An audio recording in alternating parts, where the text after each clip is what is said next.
And we welcome you into Chandler-Gilbert taking on Gateway Community College right here in Chandler, Arizona, off the 202. Chandler-Gilbert coming off two heartbreaking losses, one to Mesa Community College 7-6 in walk-off fashion, and then a loss last night to Gateway Community College by the count of 7-6. So the Geckos coming in looking for the victory. And the Coyotes sending Trey Peters on the mound. Started the inning with a bounce out by Caden Moore. This one fouled out of play, followed by a pop-up by Jeff Martz. And Trey Wingett at the dish. Trey Peters, the right-hander, working quickly. Outfield. And Peters freezes Wingett on the outside part of the plate, and an excellent start for the Coyotes as they go to bat in the bottom of the first. We'll keep it here as the Coyotes get ready to take their cracks against Andy Gonzalez. Leading off for the Coyotes, playing center field, Ben Hashizaki. Batting second, playing second base, Jameson Armstrong. Batting third, playing shortstop, is Camden Plew. Batting fourth, the left fielder, Dante Turgeon. Batting fifth, the DH, Tate Lewis. Batting sixth, playing right field, Ryder Hancock, who I've also been told is a great hockey player. Batting seventh, playing third base, Ethan Hatch. Playing first, batting eighth is Easton Bryant, and catching, batting ninth, Eric Anderson. Coyotes coming into this game with a record of 9-3 overall, 3-2 in league play. And the league started so well for the Coyotes with a 19-0 thrashing of Mesa Community College on the road. So the Coyotes thought, hey, a sweep is more than possible. Unfortunately, Mesa rose to the challenge, winning that one in a walk-off fashion on a walk-off walk, 7-6. And then Coyotes losing last night at Gateway Community College by the count of 7-6. So the team now in bounce back mode on home turf. And leading off for the Coyotes is Ben Hashizaki, and on the mound is Andres Gonzalez. They call him Andy, as Hashizaki will step in.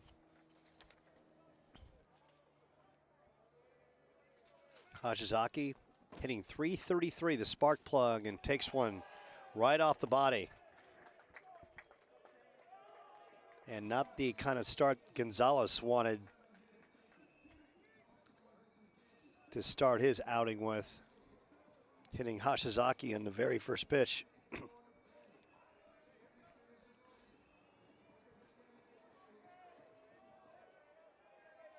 Stepping in, Jameson Armstrong. Armstrong coming in at .333 as well. Coach John Watson attacks the opposition with lefties right out of the gates. Armstrong showing bunt. Hash is going, and he'll slide in second with the stolen base. So the Coyotes making some noise here in the home half of the first. On deck is Camden Plew.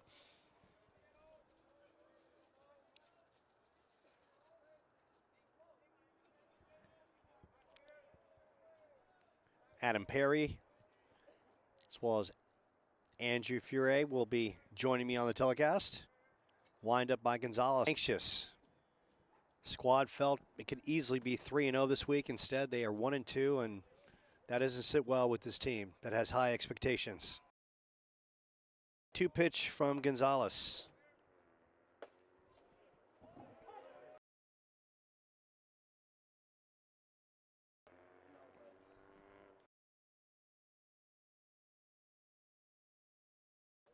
Stolen base after getting hit. Whereas the last couple weekends, it felt like it was Arctic-like temperatures. 2-2 count on Armstrong. Gonzalez misses. And that was a 3-2 count as he walks for ball 4.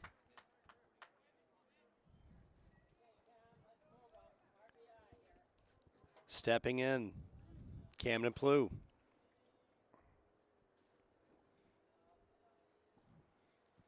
Camden on the year, hitting .333.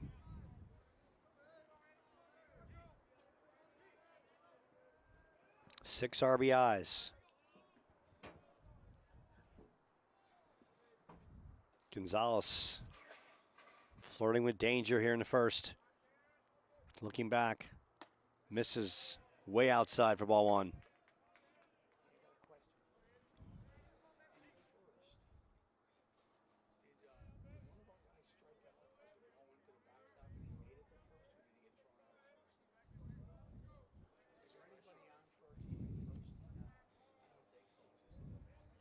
One 0 count. Hits the outside part of the plate. And he goes to 1-1.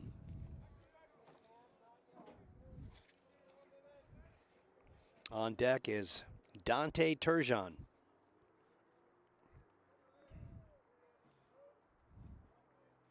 Gonzalez looking the runner back at second. The pitch to Plew. Runner's going. Throw down to third. And a bullet that gets Hashizaki, and that's very rare that you see that happen. And Jeff Martz with a bullet down to third base, and Hashizaki is out. And moving up to second was Jameson Armstrong.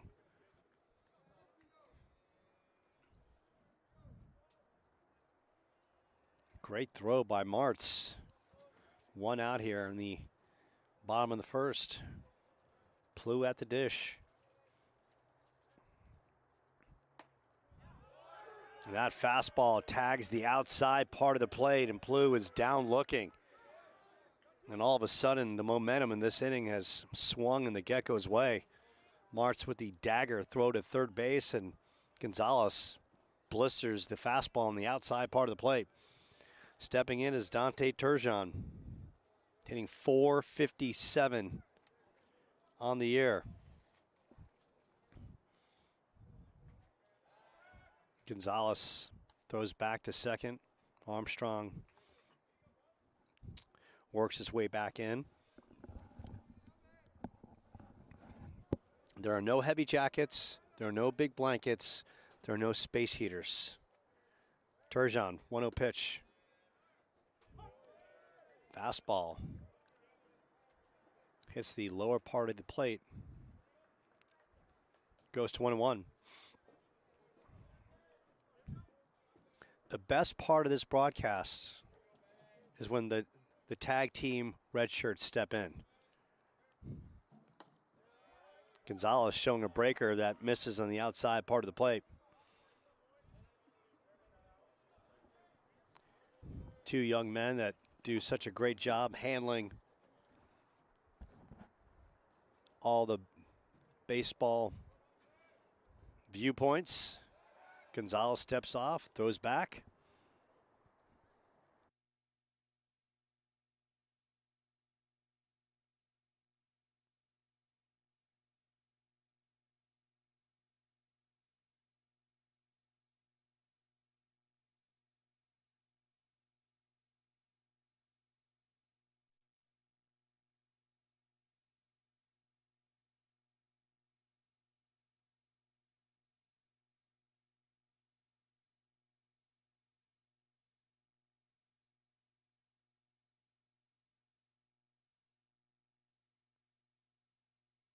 .57. Sorry about the technical difficulties, and Andrew Fure is with me now. And this one smoked to right center. Turgeon, right fielder, makes a great running grab. Braden Watkins on there, saves a run, and we go to the top of the second. We got zeros from Chandler-Gilbert.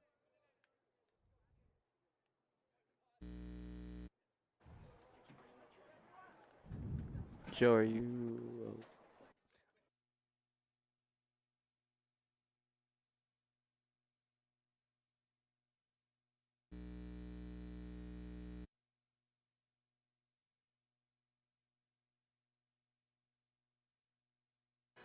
I can hear myself now. Yep. Yep, you there?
And we go to the top of the second with Gateway sending in Mays Carrillo, followed by Diego Trujillo and Raynon Padilla.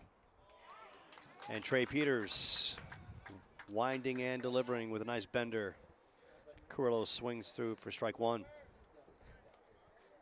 And once again, I am joined by the best broadcast team on the collegiate circuit with Adam Perry and Andrew Feary. And I just want to say, fellas, I don't see you because of the course of the week and everything you have going on. I just want to let you know, you two complete me. I appreciate that, Joe. I appreciate that. And it's a pleasure to join you again here today at the Chandler-Gilbert baseball field. And Trey Peters off to a pretty efficient start here. No question. Went 1-2-3 in the top of the first, and Mays Carrillo trying to stay alive with a 2-2 count here. And Andrew for the team this week. Look, it started well with a 19-0 win. We don't have Andrew now, but we will get Andrew shortly. We're just going to switch headsets. That's how we roll. We just roll with things. Yeah, we think on our feet, Joe. And Trey Peters winding and delivering gets Carrillo with the strikeout, and stepping in is Diego Trujillo. And Andrew, give me the lowdown this week. It started well with a 19-0 win over Mesa, and you're thinking on the back end, okay, we can sweep this team, right? We've laid the woodshed, and then they bounce back and win 7-6 on a walk-off. And then it was followed by the loss last night to Gateway by the count of 7-6. What's been the mood like for the team after two heartbreaking losses? You know, we've kind of been like a little heartbroken, a little down, you know, amongst the team. But like, we're always going to try to come back and play with the same momentum that we had in that 19-0 game. We just got a little overconfident, and then we ended up losing and kind of letting that affect our gameplay when we could have just played our own game. And how about Trey Peters working like a jungle cat out there, so nimble on the 1-3 putout, and stepping into the plate is Raynon Padilla. But the thing about baseball, Andrew, it's not a sprint, it's a marathon. And sometimes you can be a better team at the end of the season by taking some heartbreaking losses and having that in the memory banks as the season progresses. Oh, yeah, it's not always the most talented team that wins. It's a team that, like, plays together and pulls it out. And I think the way we've played in our, like, the first half of this season so far, we got off to a tremendous start. We can continue to do that. It's just wherever our mindsets are, we just got to play our own game. That's really all it comes down to. Padilla coming in, hitting .346 with a 1-1 count as Peters busts him on the inside part of the plate. Trey Peters likes to work fast, much to the delight of his teammates. Bender bounced out left side. Throw over by Camden Plew, and that's a beauty. And another 1-2-3 inning for Trey Peters, the right-hander. Working fast, working quickly. We go to the bottom of the second. Coyotes looking to get on the scoreboard.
Tate Lewis with a 1-0 count. Takes a bender and fouls it off down the right field line. Goes to 1-1. Lewis, 12 hits on the year, 11 RBIs.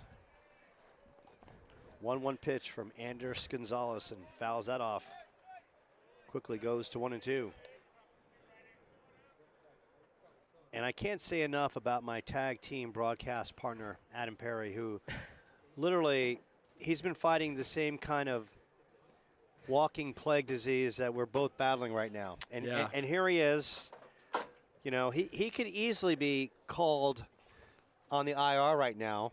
He could easily just be like, you know what, I just can't do it. I'm not up for the task. And here he is, loud and proud on the telecast, bringing his A game, as he always does. Absolutely. I mean, I would run through a brick wall for these guys as Tate Lewis grounds to third and bobbled. Tate Lewis reaches first base on a fielding error. And, yeah, I mean, I have the bug that's been going around a little bit. And, you know, here I am. I would do anything for these Coyotes. So glad to be here today. Always here in support as Ryder Hancock steps in. And Ryder off to a good year, hitting .375. He's got 6 RBIs. Scored 8 runs with 12 hits. So the Coyotes threaten in the first, and Hancock lays down a beauty. This time fielded cleanly by the third baseman, who rifles it over. But Hancock does his job. A little small ball, and for the second consecutive inning, the Coyotes have a runner in scoring position. Stepping in, Ethan Hatch. Hatch, powerful right-hander, power to all fields, has gotten off to a slow start, hitting at 174. And no question, team needs to get him going to get to where they want to go. Yeah, Hatch started off the season unprecedentedly slow, but he started to turn the corner as he fouls that one straight back. And yeah, he's starting to sprinkle the hits in, and his mindset, I'm sure, is starting to change as he looks to do some damage here with a duck on the pond. Tate Lewis on second base. Hatch 1 for 4 in last night's 7-6 loss to the Geckos on the road, with an opportunity with Lewis at second base. Defense playing him straight away. Gonzalez lines and delivers. High on the fastball. Goes to 1-1. So, Adam, this week, a couple pair of tough losses, but no question, as Andrew talked about, the season is a marathon, and you have to learn from those losses and continue to persevere. Yeah, absolutely. I mean, one-run losses are nothing to hang your head over, as many of these conference games come down to just one run. And the Coyotes know that, and they expect that. And I'm sure they're looking to bounce back today. And I'm sure they're unshaken, as they started off the season lightning hot. And just 2 bumps in the road here coming down the stretch. This Geckos team, bottom, this conference, ball down to second base. And Hatch with a 1-2 count. So yeah, you take that first game in a double. Through, Lewis turning third, throw to home, and Lewin gets in, beats the throw. That might turn his season in the right direction. And he walks back to the dugout a little beat up, but happy, I'm sure, to put his Coyotes up. Easton Bryant, the lefty. And Easton takes a delayed changeup on the outside part of the plate for strike one. Easton Bryant hitting .375, 8 RBIs, tremendous power. Hatch at second. Ball in the dirt.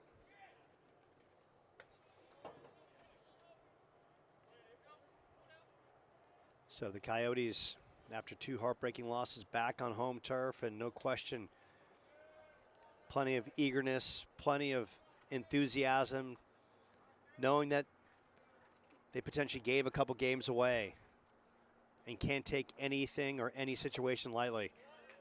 Bryant takes a fastball on the inside part of the plate, and it goes to 1-2.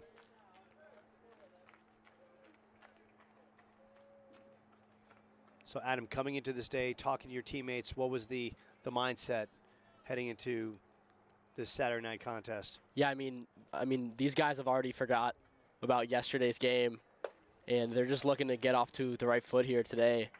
You know, having that short-term memory is huge, and to have it as a team is even more important. And these guys absolutely embody grit.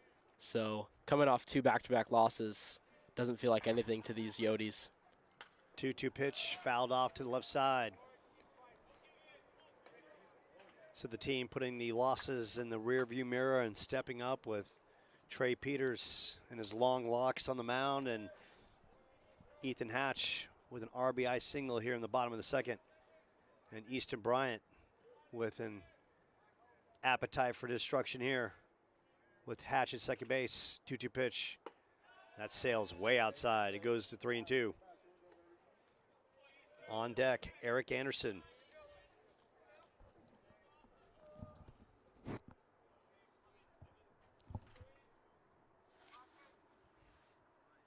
Gonzalez got out of a jam in the first, not so lucky here in the second. 3-2 pitch to Bryant, and smokes it right past Bryant for the first out of the inning. Stepping in, Eric Anderson, hitting .235.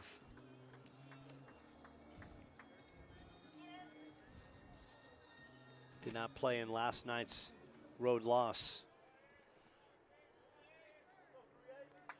And this inning is all about opportunity. Hatch at second base. Want to be able to advance the runner. And Gonzalez coming high and tight. And right now the Geckos are giving Anderson the 5-6 hole. Slow roller. He's running to second base. 1-0 pitch. Anderson swings right through it. Goes to 1-1.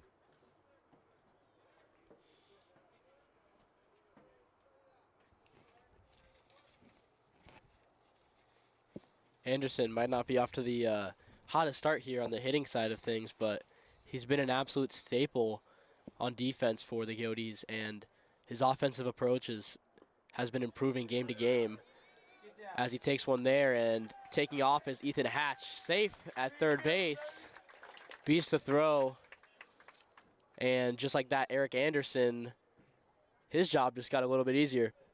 Yeah, 2-1 count, but let's give credit where credit is due on the gun by Jeff Martz. He made that play close. So yeah, Jeff Martz behind the dish is showing he's got a big-time hose. And Anderson with a 2-1 count. Here it is. Swings right through it. Martz throws down. This time not so lucky. And Ethan Hatch, come on down, big fella. And the Oats up a 2 spot, 2-0. Just when I wanted to give the young man all the props behind the plate, then he throws a one-hopper that the third baseman, Diego Trujillo, cannot handle. And it goes to 2-2. Yeah, Martz perhaps got a little too excited there after his last throw and isn't able to make that one catchable for the third baseman, Ethan Hatch. So a 2-0 crosses the dish. Coyotes lead. And that freezes Anderson on the outside part of the plate, but a good inning for the home team. Played a couple runs. We go to the third with the Coyotes up 2-0.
Third inning, home team up with a 2-0 lead. Stepping in is Braden Watkins, the right fielder. And Watkins stepping in, hitting .222.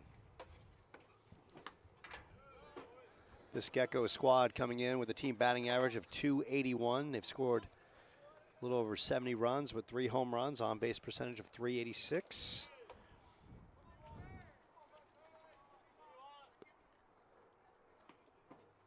Peters missing on the inside part of the plate. So just when the Coyotes find themselves in a short losing streak, they bring a guy on the mound who's just resilient, doesn't know defeat in his vocabulary. This one lifted to short center field. Hashizaki coming in, and this one drops in. So Watkins with the single to start the third. Stepping in, the shortstop, Diego Alvarado. Alvarado hitting .263. Gets his first look at Trey Peters.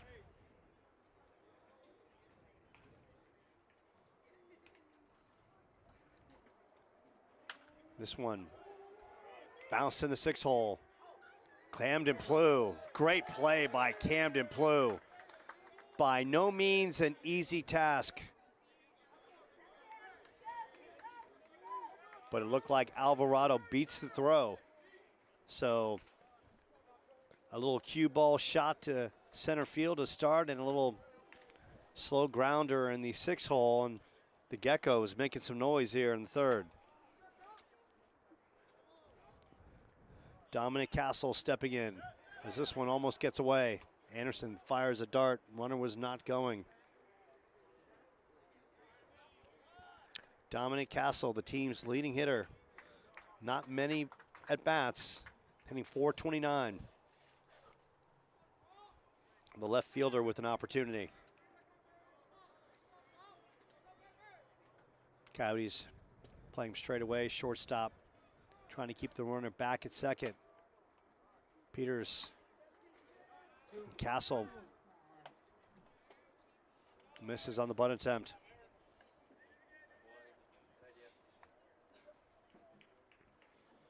So Eric Anderson showing he's not afraid to let it loose behind the dish. Making the runners respect his arm. Peters facing Castle. This time, Castle gets it down. Peters picks it up, throws over to first. And Castle does his job, advancing the runners, so the Geckos with a couple runners on here in the third. Runners at second and third. Stepping in, Caden Moore bounced to second his first time up.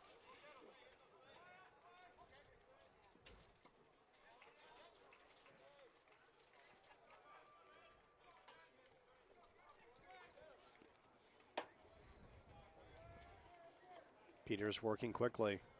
Misses fastball outside part of the plate. And Adam, so far in this inning, look, there hasn't been one ball that's been really hit. Just a matter of perfect placement by the Geckos. Yeah, that's something that is almost typical of the Geckos offense. Very scrappy team, very small ball-oriented team, and they do it well, as they were able to knock off the Coyotes last night. As that ball is grounded hard to Jamison Armstrong, fielded cleanly, and the throw is made to first. But a run will come across as the Geckos cut the Coyote lead in half. Coyotes 2, Geckos 1, and 2 outs here in the top of the third. So great at bat by Caden Moore, just putting the ball in play, and that's all you need. A little solid contact, put the ball in play, good things will happen. Stepping in is Jeff Martz, who flew out to center his first time up. Runner at third, advances on the ground ball to second. Diego Alvarado at third base as Martz steps in. Peters trying to work his way out of this. Misses on the inside part of the plate.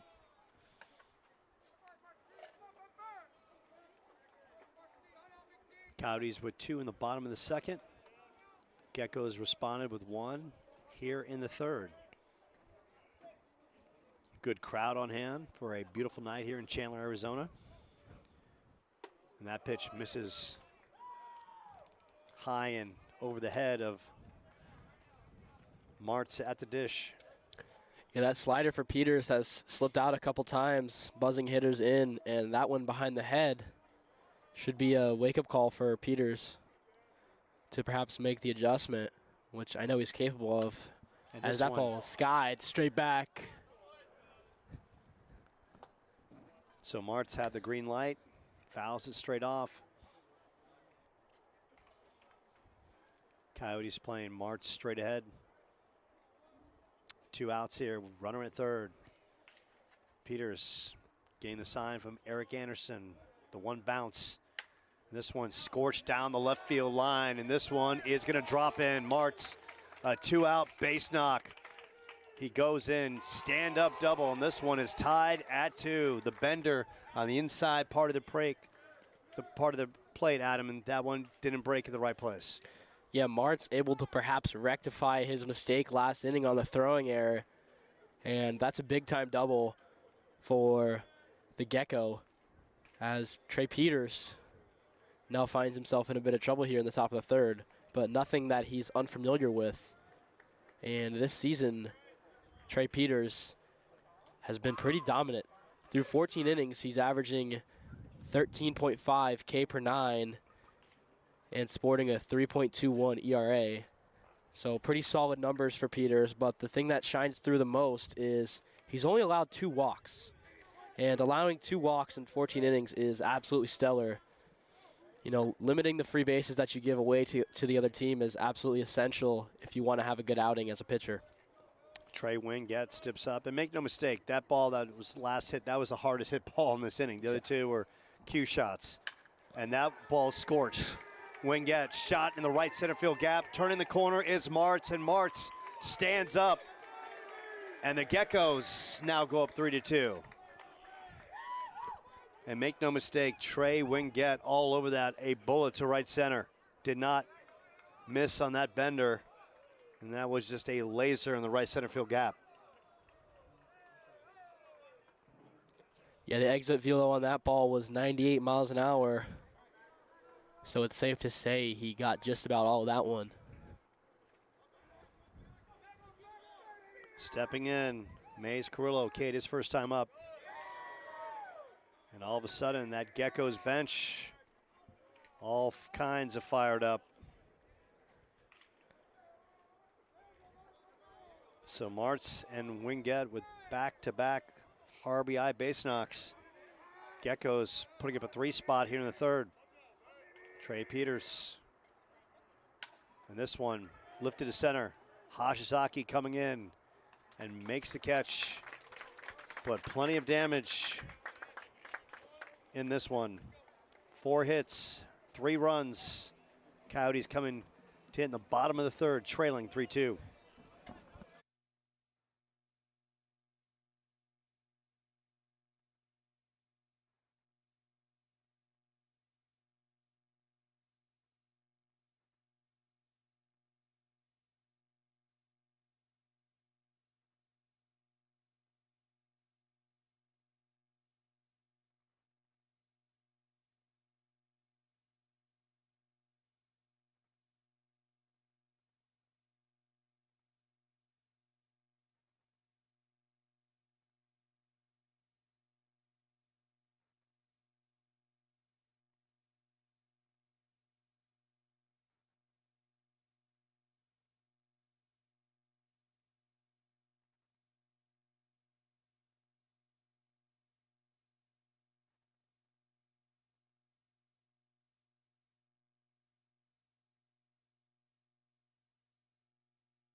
We go to the bottom of the third inning, and Ben Hashizaki will start things up, and all of a sudden,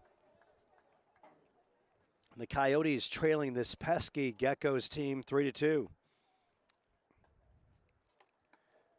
And Hashizaki takes outside. It'll be Hashizaki, Jameson Armstrong, followed by Camden Plew. And that Paul sails way outside. Hashizaki, first time up, got hit by a pitch. And then got caught stealing on a great throw by Jeff Martz at third base. And Hashizaki taking all the way as Gonzalez tries to work his way back in this count. And the count goes to 3-1. Hashizaki followed by Armstrong and Camden Plew here in the bottom of the third. 3-1 pitch. And Hashizaki on the small flare to shortstop, and that's going to be the first out here in the third inning.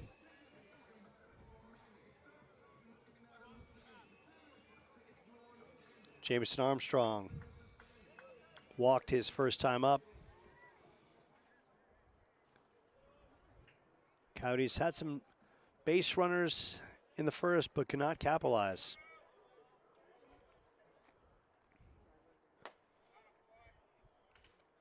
Gonzalez misses high on the outside part of the plate for ball one. Longtime rivals, Gateway and Chandler. 1-0 pitch. Armstrong, the big cut. JMO misses. It goes to 1-1.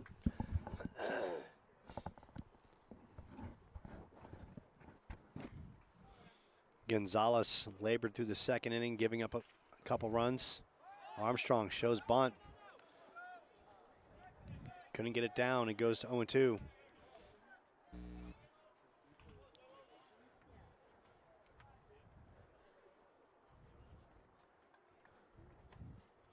Coyotes coming in collectively as a team, hitting .336. No question motivated after losing to the Geckos last night. 7-6. 1-2 pitch. Armstrong in the 6-hole. Nice play by the shortstop, Diego Alvarado. And a fantastic play by Diego, ranging to his right. Great backhand stop and the throw over for the putout. Quality glove by the shortstop for the second out in the third. Stepping in, Camden Plew struck out his first time up. Gonzalez has new life after getting a 3 spot from his teammates in the top of the third. And Plew looking to do some 2-out damage. Misses way inside for ball one.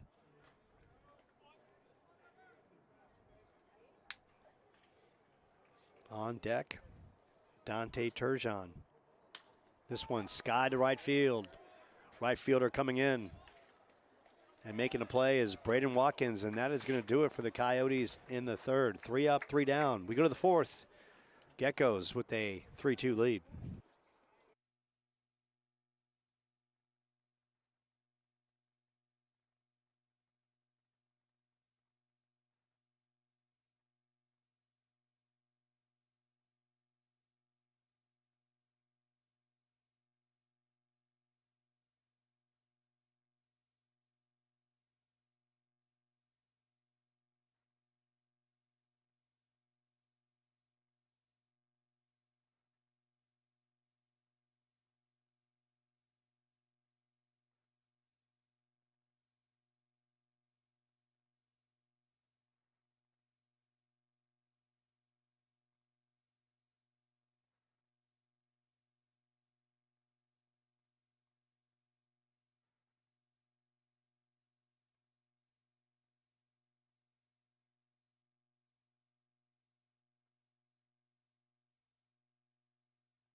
Trey Peters enters his 4th inning of work with Diego Trujillo leading off, followed by Raymond Padilla and Braden Watkins.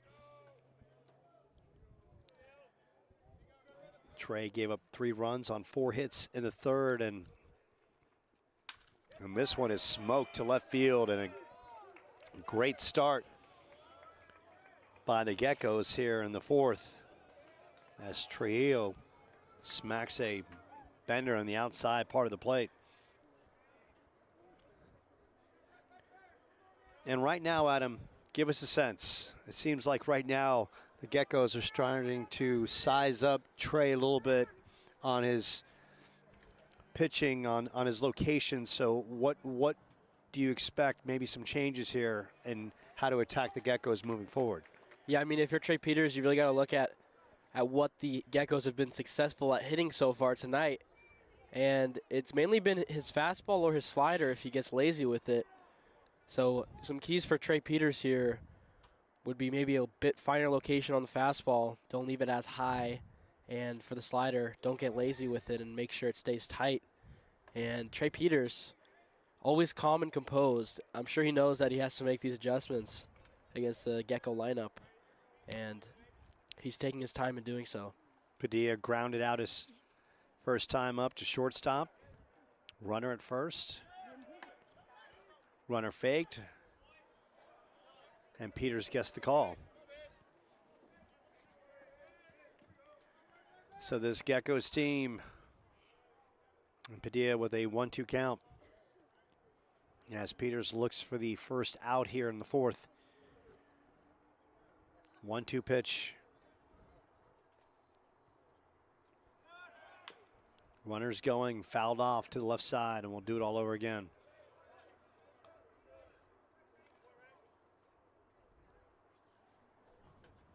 The Geckos from Gateway Community College.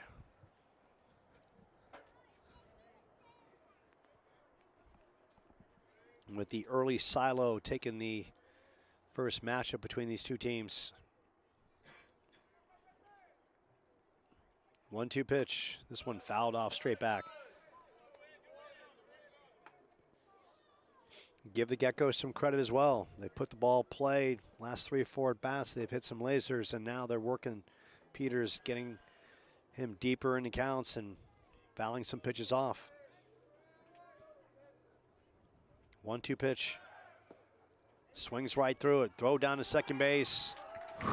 And a strikeout and the throw him out. Eric Anderson, the glove and the hose, and the quality double play. Peters on the strikeout, Anderson on the throw out. And there are 2 outs here in the top of the 4th. Yeah, there goes Eric Anderson showing off that defensive capability as that slider from Peters. You know, normally when a slider is thrown, there's less time for the catcher to make the throw, and you'll see the runner safe more often. But Eric Anderson got up and absolutely rifled that thing down to second base. And that's a big-time defensive play as the Coyotes now have 2 outs here in the top of the 4th with no one on. And stepping in is Braden Watkins, who started the inning, the 3-run third, with a single to get the inning going. His second look at Trey Peters. On deck is Diego Alvarado. And this one scorched in the gap, and this one's going to drop in. And Watkins with a 2-out single. Now 2 for 2 on the night. And give Watkins a lot of credit.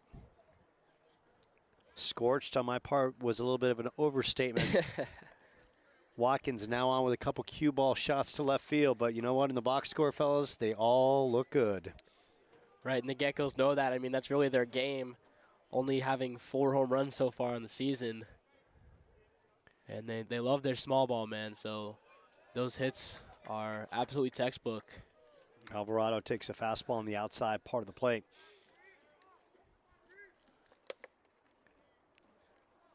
And for Trey Peters, he wants to work fast, and a key item, no question, get ahead in the count early. Yeah, getting ahead in the count early is huge. It allows you to really take control of the at-bat as the pitcher, and Trey Peters in there getting ahead early. Comes with a bender on the outside part of the play. Quickly goes to 0-2 on Diego Alvarado, who singled in his first time up and also scored. 3-2 Geckos here in the fourth. 2 outs, 1 on. Runners going. Anderson throws it down. And needless to say, if Camden Plough could have picked that, he would have had his second runner thrown out in this inning. Yeah, Eric Anderson making another fantastic throw down to second base. But the Geckos, you know, that kind of surprised me a little bit. Normally when a team has a runner thrown out on the base paths, they're a little bit more conservative for the rest of the inning. But the Geckos wasting no time trying to get a runner in a scoring position, as it doesn't matter. And Trey Peters with the 0-2 strikeout pitch cuts off the damage, limits any damage, as we head into the bottom of the fourth. Coyotes looking to make up the lead here. And Gateway 3, Coyotes 2, heading into the bottom of the fourth.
The Coyotes with an opportunity here in the fourth to tie this one up, and it starts with Dante Turgeon.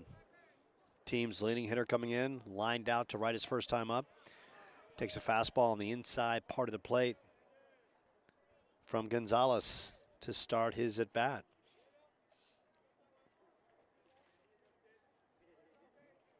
Turgeon off to a fast start. Fouls one back and quickly goes to 0-2. Yeah, Turgeon got a good piece of the ball in his first appearance this game, but it was lined directly to the right fielder. So I'm sure his moral is high tonight, knowing that he's already laid a nice barrel down, and he seems to be on in this at bat too, as he fell down one straight back. Gonzalez comes out with a bender on the outside part of the plate, misses low. And let's give Andy Gonzalez a little credit. Labored in that second inning. Didn't get off to a strong start in the first with a couple runners on, survived that. A scoreless third as he attacks the Coyotes here in the fourth. 1-2 count on Dante the Great. Misses on the outside part of the plate. It goes to 2-2. Dante Turgeon followed by Tate Lewis and Ryder Hancock. And I've been notified by Ryder's grandfather, who's here in attendance, that Ryder is an outstanding hockey player. And this one smoked to right field. Right fielder giving chase over his head. Going to second is Turgeon, and Turgeon with a leadoff double to start the Coyotes' home half of the fourth. Turgeon with another barrel to right field, and this one has enough sauce on it to beat the right fielder, and that's a big way to start off the inning. And that brings up Tate Lewis. Lewis, first time up, got on the error by the third baseman. No question, it's all about moving the runner up.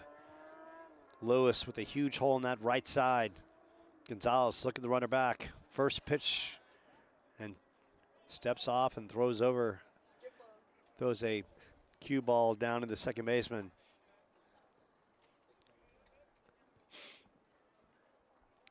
So good piece of hitting by Dante. Fastball outside part of the plate, just went that way. Nice, easy, smooth stroke. Now Lewis steps in. Opportunity. First pitch, and this one is smoked to right field. Going back is Watkins. Watkins makes the catch, and Turgeon will tag up, and he'll walk into third base. So give Terrific Tate plenty of props as he does his job, moving the runner over on the sac fly to right. Yeah, gets the job done, and the Coyotes are in a great position here, poised to do some damage and perhaps make up the lead that the Geckos took on them. As now Dante Turgeon is at top third base, and there's only one out in the bottom of this fourth. And stepping in is Ryder Hancock, who sacrificed bunt his first time up. Geckos infield in. And Adam, give us a perspective of this team. Look, it's still a lot of baseball left, and they got the infield in midway through the fourth. What's the mindset if you see this from the Geckos? Oh, man, Ryder Hancock isn't worried about laying one down right now. He wants to freaking hit, and he does so right there as he fouls that one into the Coyote dugout. Yeah, no, Ryder Hancock, he has the short game. He absolutely has a short game, but right here, he's trying to extend the rally for the Coyotes, not just lay one down. And the Geckos trying to prevent that, but perhaps a pointless defense as Ryder watches that one high. So the Geckos, no question, with their infield in, feeling they've got the arms in that arsenal to keep this one a close game and protect every run possible. 2-1 count on Ryder Hancock, and on deck is Ethan Hatch. RBI single his first time up. Ryder fouls that one back.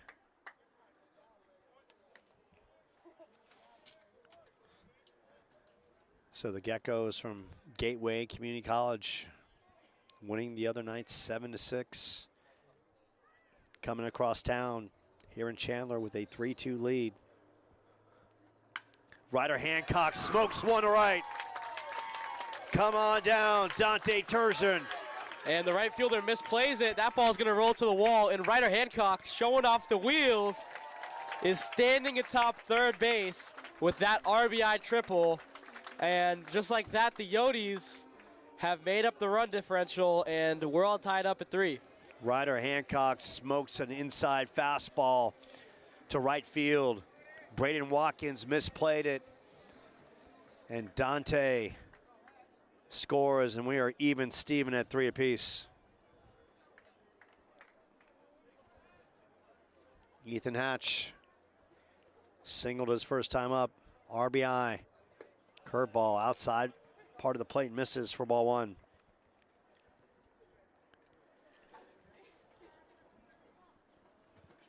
So the Coyotes stepping up, protecting that outside part of the plate and working right field as Hatch. 1-0 pitch. This one bounced to left third baseman. They got the runner in a rundown. And that one is thrown away by catcher Jeff Martz. And in to score is Ryder Hancock. And the lead is now in favor of the Oats, 4-3. So rundown play, and Jeff Martz, the catcher, airmails it past the third baseman. The shortstop couldn't handle it. Maybe got screened off by the third baseman, and needs to say Hancock scores, and Hatch down at second on the fielder's choice. Yeah, it looked like a little bit of a miscommunication there between the catcher Martz and maybe the shortstop Trujillo. It looked like maybe Trujillo called for the ball, and Martz, unable to make the throw accurately, caught Trujillo off guard. And just like that, Ryder Hancock comes in and gets the Coyote lead back. And Coyotes 4, Geckos 3. And since we just had the Jeopardy music, I'll take catcher's errors for 500, Alex. And a 4-3 Coyotes advantage. And Easton Bryan will have an opportunity here. So we've seen some greatness by our catchers tonight, and we've seen Martz now with a couple throwing errors in this one. Yeah, Martz was off to a great start. Able to gun a Coyote runner at second base. Ben Hashizaki, but since then, the throwing has looked a little bit shaky for Martz. Easton Bryant struck out his first time up.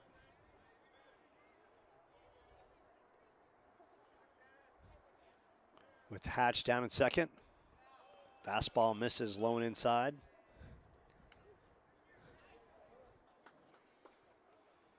And the Geckos had the good call. Infield was in. They had the play at the plate. But the rule of thumb, Adam, on that play, you run the runner back to the bag they came from.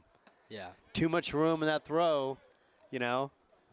There's too much eagerness to get releasing that ball too quickly instead of chasing him back, forcing him back to the bag. Yeah. Yeah, the Geckos maybe got a little too excited there. Thought they had Ryder caught dead in the water. And they counted their chickens before they hatched, as the throwaway proved to be costly. Easton fires one back. Looking for a quality hack, and he's got the 5-6 hole to play with, as well as the 4-3 hole. Geckos playing Easton Bryant straight away. 1 out. 2 in. Bryant. And Bryant froze it on the inside fastball. Wow. And Andy Gonzalez with a key out here. The bottom of the 4th. Stepping in, Eric Anderson struck out his first time up. So in a game like this, Adam, we've seen a little bit of everything. Some shoddy defense, and now it's all about who can step up and play clean down the stretch. Yeah, who will be able to hold their composure longest in this battle of attrition is really the question here, as Eric Anderson watches that bender inside for ball 1. And on the replay that you saw, Easton Bryant, you disagreed with the call. Yeah, and for those watching at home, I'm sure you came to the same conclusion as me. But, yeah, I believe that one was just a tad inside on Easton Bryant, as Eric Anderson takes a healthy hack on that low pitch. 1-1 count as Anderson misses on the bender. Gonzalez gave up 2 in the second, now 2 here in the 4th. Coyotes regaining the lead.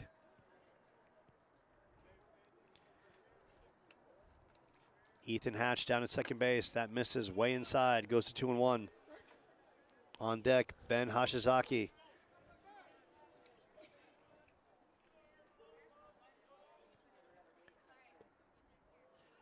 Great night for baseball. Mother Nature finally cooperating. Anderson, big cut, swings right through it. So, Mother Nature, the week of the Waste Management Open, weather got really nice. Super Bowl day, the weather was nice. Then Monday, it was ugly all over again. It was back to It was back to cold, frigid weather. yeah. 2-2 pitch. And Anderson swings right through it. But the damage is done for the Coyotes, the home team, stepping up with a pair here in the 4th. And we go to the 5th with the Coyotes leading 4-3.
And we got some members of the Chandler-Gilbert softball team here today. They split a pair against Mesa Community College. Paige Salazar in the nightcap went the distance.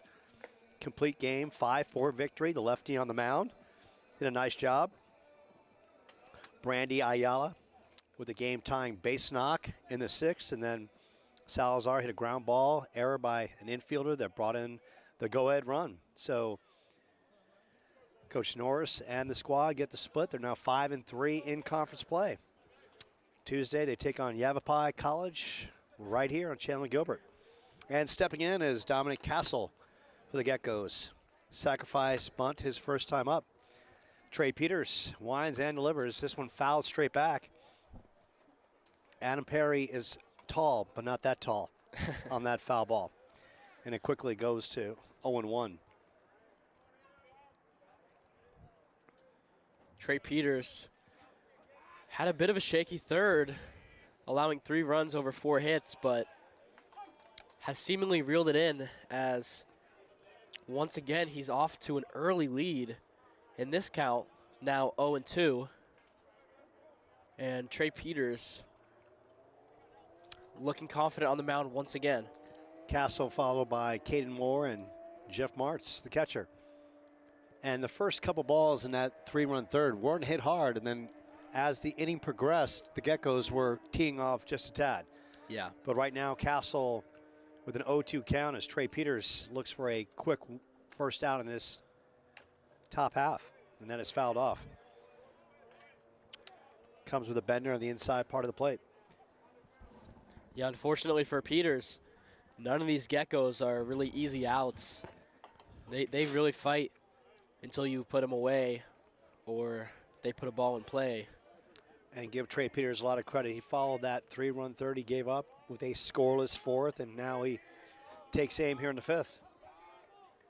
Against this Geckos team that's quite pesky. Castle with a 2-2 count, 0-2 count that is, and that's one's popped straight up. Eric Anderson with an opportunity. And Anderson can't glove it.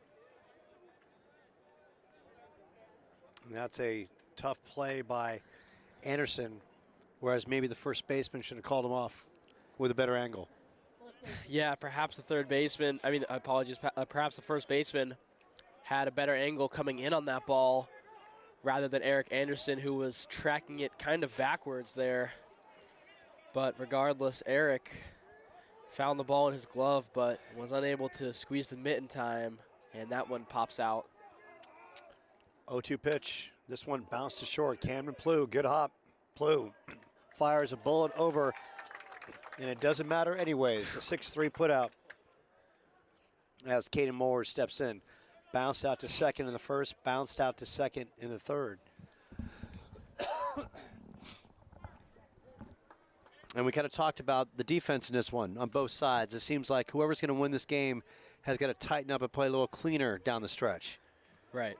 And it seems like the Coyotes perhaps taking the initiative here with some smooth fielding from Camden Plew. And that one's grounded hard up the middle. Jamison Armstrong lays out, but that layout took him way out of position, and he's unable to even attempt to throw there. But, wow, great job by Jamison Armstrong to limit that ball from leaving the infield. Armstrong, A for effort, just got up and needs to say, Mark walked into first base as Armstrong had no play after the leaping it. And stepping in, Trey Wingett, who hit a bullet, base hit his last time up. So a 1-out opportunity. Caden Moore. And this one is shot to the line. Moore coming around to score, and Jeff Martz delivered with a 1-out double. And this one now tied at 4.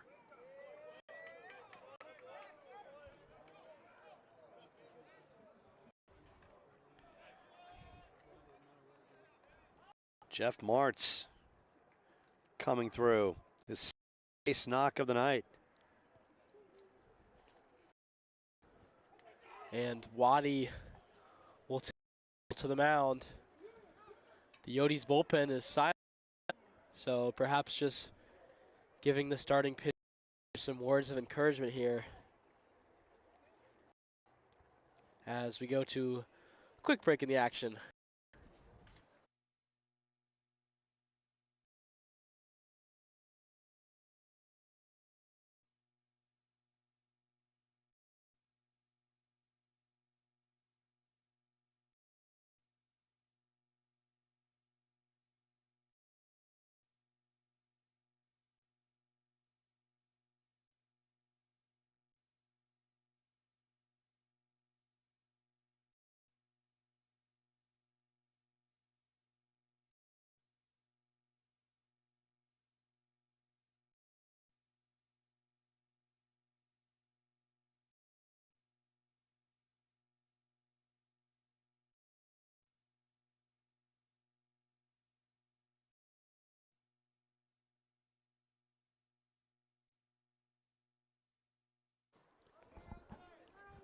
So the Geckos have tied this one on a Martz RBI double to left, and stepping in is Trey Wingett.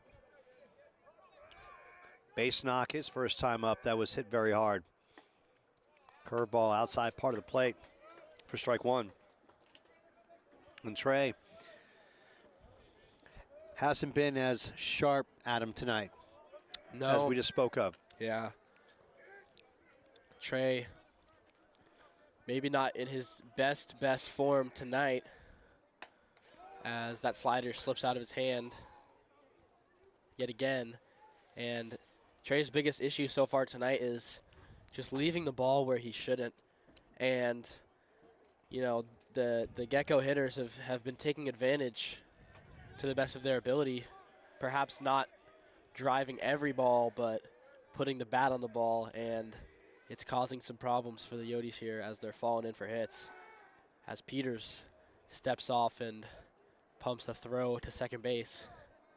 Little blooper.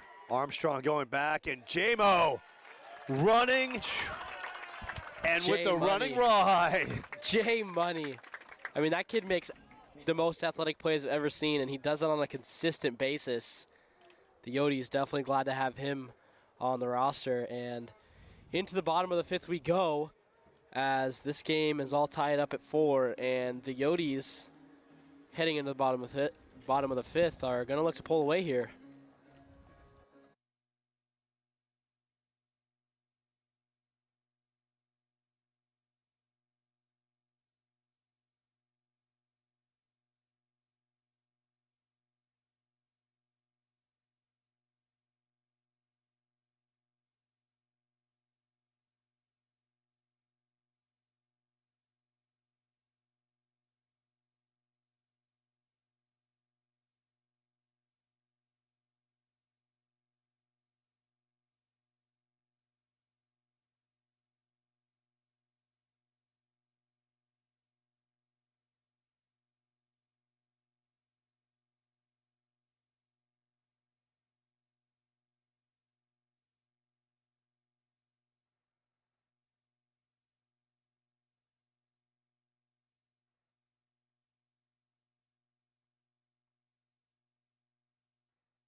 We go to the bottom of the fifth with Ben Hashizaki stepping in. Hit by a pitch and hit a little flare to the shortstop his last time up. Hashizaki almost through the 4-3 hole. The great play by Mays Carrillo to get Hashizaki on the first pitch here in the bottom of the fifth. Stepping in, Jameson Armstrong. Jamo's walked and grounded out to short. And I mean, a nice play with the running rawhide to end the top half of the fifth. Andy Gonzalez gave up 2 in the second, 2 in the fourth. Winds and delivers. Bender.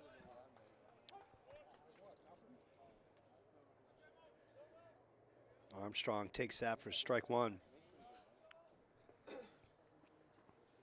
Gonzalez working quickly. Armstrong swings right through it.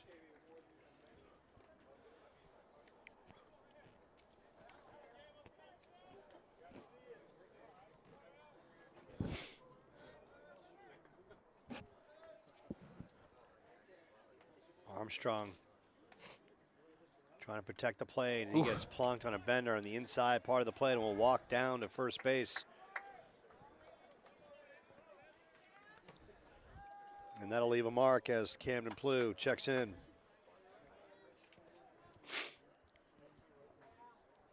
Plew has struck out and flew out to right in the third.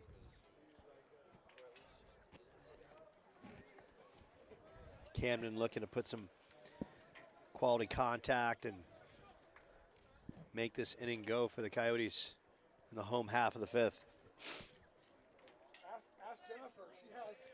And Plew lays off the bender for ball one.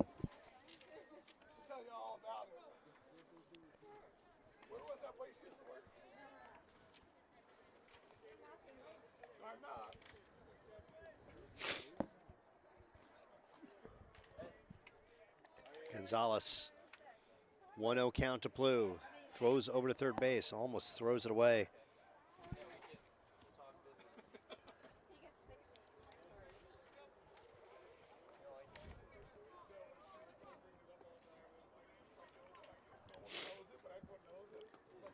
And Gonzalez uncorks a fastball that goes into a different zip code as Armstrong takes second base. Now an RBI opportunity for Plew.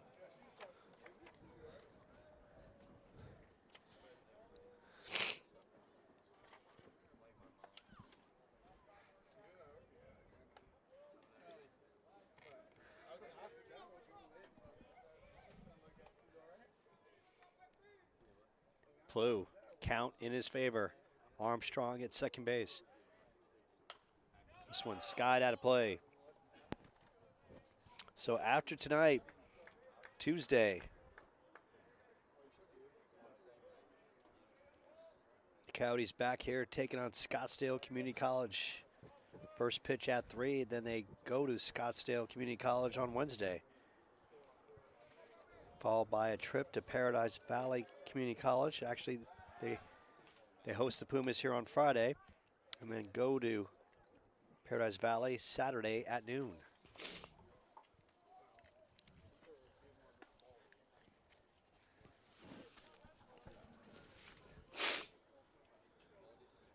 Camden Plew looking for an RBI here in his third at bat. Takes a ball high and inside. On deck, Dante Turgeon singled and scored his last time up. Gonzalez, Armstrong at second. Going the other way, Plew. Armstrong on his giddy up, the throw to third. And the third baseman can't make the pick on a beauty throw by Braden Watkins. And we've seen some shoddy defense in this one, Adam. And if you're the third baseman, if you're Diego Trujillo, when you get a dart from your right fielder on a perfect one hop, you've got to make that pick. But needs to say, for the Coyotes, you'll take it. Yeah. As you got a runner at third with 2 outs. Yeah, those plays become more and more important as we head down the stretch in this game. And, you know, every play, every little play matters. You know, that 2 outs and now a runner on third instead of the inning being over is a huge blow to the Gecko defense for sure. And, you know, having any runners on with Dante Turgeon up to bat is a recipe for disaster. Turgeon stepping in, singled and scored. And takes high for ball 2. And maybe in this case, Geckos have done their scouting report. They know what a good hitter Turgeon is. Maybe they pitch around him in this situation and go to Tate Lewis. And they're not going to give him anything to hit. No, and they shouldn't. Dante Turgeon he's been the driving factor for this Yodi offense. I mean, we can't say enough good things about Turgeon. He's hitting like an MLB All-Star so far, as the Geckos make the smart decision and walk Dante Turgeon, and that will bring up Tank Tate Lewis with runners on first and third, 2 outs here in the bottom of the 5th. Tate Lewis got on an error by the third baseman in the second. Had a sac fly to right in the 4th. Runners at the corner for terrific Tate. Armstrong at third. Turgeon at first. First pitch, low in the dirt.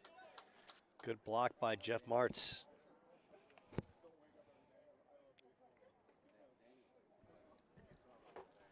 And time is called by the first baseman, talking to his pitcher now, perhaps asking him to switch up the timing or give a different look. Lewis coming in. Started the day hitting .387. Flirting with 400. That means you're putting good contact on the ball most of the time. He's got a good count, 1-0 count. Runners at the corner, 2 outs. Swings on a pitch on the outside part of the plate. Goes to 1-1.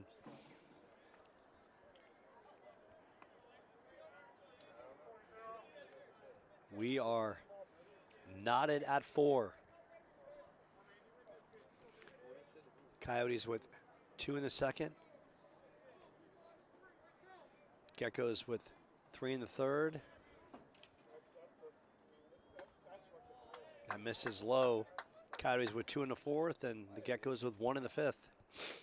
And the Coyotes threatening with 2 on and 2 outs. And Lewis at the dish. And Gonzalez. Bouncer. And Lewis, 2 strikes. Has to protect the plate. Make no mistake. Armstrong down at third. If that ball is even remotely in the dirt, gets away from Eric Anderson, he will score.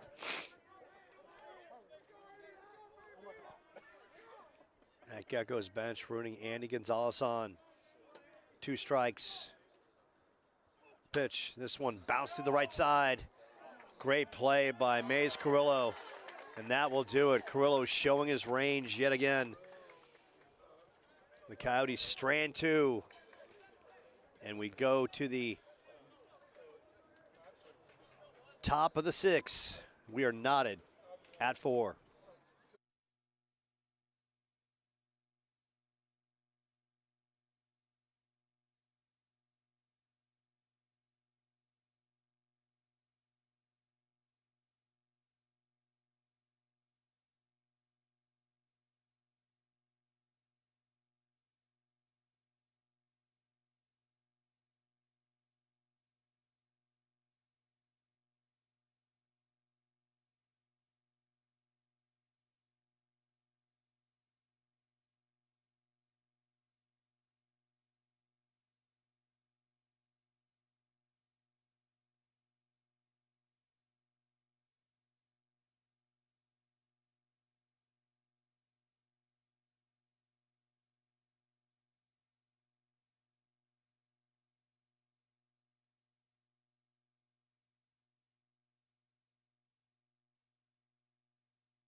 So the night is over for Trey Peters.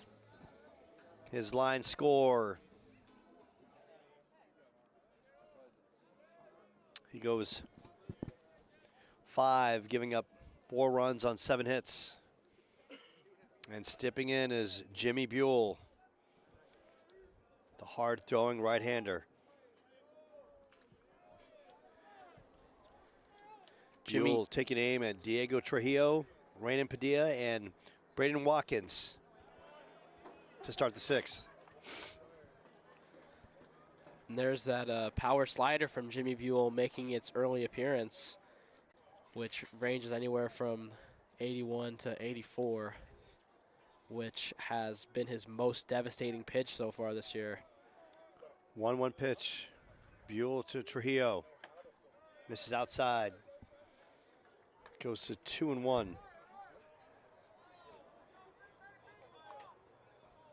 Jimmy Buell, ERA 1.13 early in the season.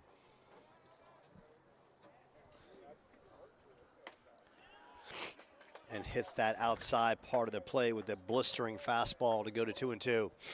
And when Jimmy Buell's on, Adam, he's almost unhittable. Yeah, absolutely.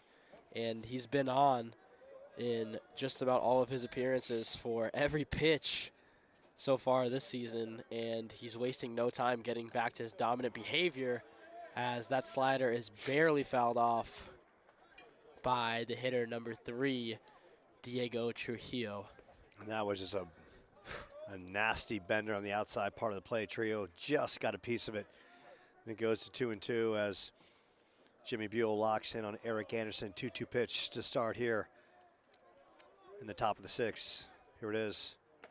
And Trujillo swings right through and he gets nothing for the first out of the inning. And Jimmy Buell, give me Buell, give me fire, give me that I desire. Starts off the top of the 6th in the right frame of mind. And stepping in is Raymond Padilla. Padilla grounded out to short and Cade his last time up. So Coach Watson going to the bullpen and bringing in Buell to keep the Geckos in check. And Padilla takes a bender for strike 1. Yeah, and a lot of credit to Trey Peters tonight. Pitched 3 extremely good innings and had that one hiccup in the 3rd, but to his credit, you know, he kept this game close, which is all you can ask for of your starter. And 4-4 is this game in the top of the 6th. Jimmy Buell establishing himself early with 1 out already. Strikeout, Trujillo, 1-1 count on Padilla. Buell wasting no time. Comes back with a bender, softly lifted to left, and coming in as Turgeon makes the catch for out number 2. And if you're Coach John Watson, you're loving this. Go to the bullpen and Jimmy Buell working quickly and working the outs quickly. Stepping in, Braden Watkins. Couple singles in this game. He's been pesky both times. Couple cue balls to left field. And Buell bringing that bender hard in. And they're asking for the judgment call down at first base, and they say he didn't go, but looks like Jimmy Buell got the scouting report and refuses to give Watkins anything on the outside part of the plate that he can just poke to left field. Yeah. Yeah, Jimmy has such great control of that hard slider, throwing it inside and outside tonight so far. As he goes with a fastball away there, that thing ran away. And that brings it to 2-0 now, the count. And this Chandler-Gilbert telecast is brought to you by the good people at Tylenol, Emergency, or any other pharmaceuticals for all the sick people like Adam Perry and myself. Backhander, Cannon Plew, deep in the hole. And Plew, the beautiful 6-3 put out. And Jimmy Buell starts his relief appearance in fine fashion. 3 up, 3 down. We go to the 6, knotted at 4.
New pitcher for the Geckos. In the bottom of the sixth, they send right-hander Kyle Kopp to the mound. Kopp sporting an impressive 0 ERA so far this season, but quite a small sample size, only through 4.1 innings pitched. And he takes aim against Ryder Hancock, Ethan Hatch, and Easton Bryant here in the bottom of the sixth. Ryder, sacrifice and a single his last time up. Takes the ball on the outside part of the plate from Kopp. Kopp comes high and tight. Quickly goes to 2-0, and Ryder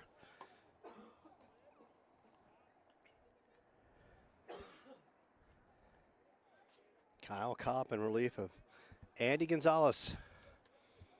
Give up 4 runs through 5. 2-0 pitch. This one bounced up the middle and finds a hole, and Ryder doing some things here in the bottom of the sixth with a leadoff single. Ryder Hancock, man. Just a producer for the Coyotes. Flat out. The kid produces. Ethan Hatch stepping in, singled RBI in the second. Fielder's choice on a throw that got away from Jeff Martz that brought in a run. In the fourth. Kopp first pitch to, and this one skied to the left side. Giving chase is the third baseman. Does he have room? Oh. And a great play as the runner tags up, and that is going to be a double play as Hancock try to advance, and can't say enough about Diego Trujillo. Found the space on the pop-up near the stands and throws a bullet as Hancock tried to tag from first, and needs to say a potential good inning goes by the wayside as the defense of the Geckos steps up, courtesy of Trujillo, the third baseman. Yeah, that one got the Gecko dugout pretty fired up. And now looking to shift the momentum back in the Coyotes' favor is Easton Bryant. Easton battling and kind of coming back from a hand injury. Got cleated pretty bad and had a handful of stitches run through his palm, but it's healed up pretty quickly as he's looking to get his batting campaign in full motion for this season. Easton Bryant, 2 outs here in the bottom of the sixth. Kyle Kopp, the beneficiary of a great play by Diego Trujillo. Bryant takes a bender on the outside part of the plate. And as Adam mentioned, Kopp in limited work. ERA, spotless. And that makes the Geckos awfully happy. Bryant with an opportunity. Fastball is fouled off. Adams early. What have you seen from Kopp so far? Seems like Kopp is really utilizing his pitching mix well as working high and low. And he's doing a good job of keeping the Yodi hitters at bay here.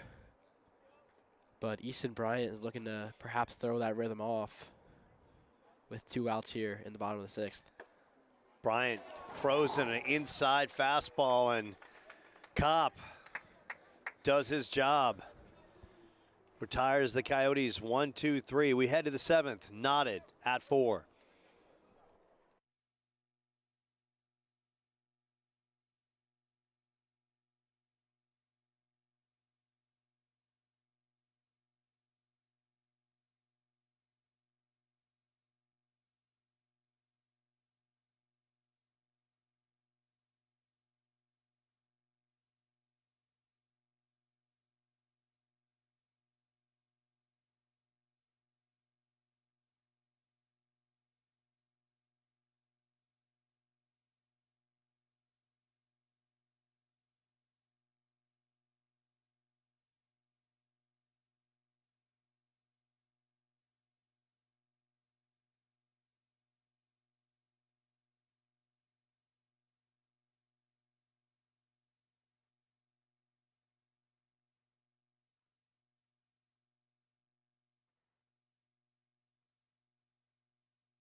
We go to the top of the 7th, and Jimmy Buell in his second inning of work, of relief.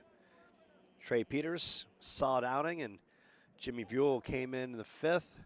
3 up, 3 down, and Diego Alvarado steps in. Singled his first time up, Cade in the 4th, and looks to jumpstart the Geckos here in the 7th. Alvarado, first pitch.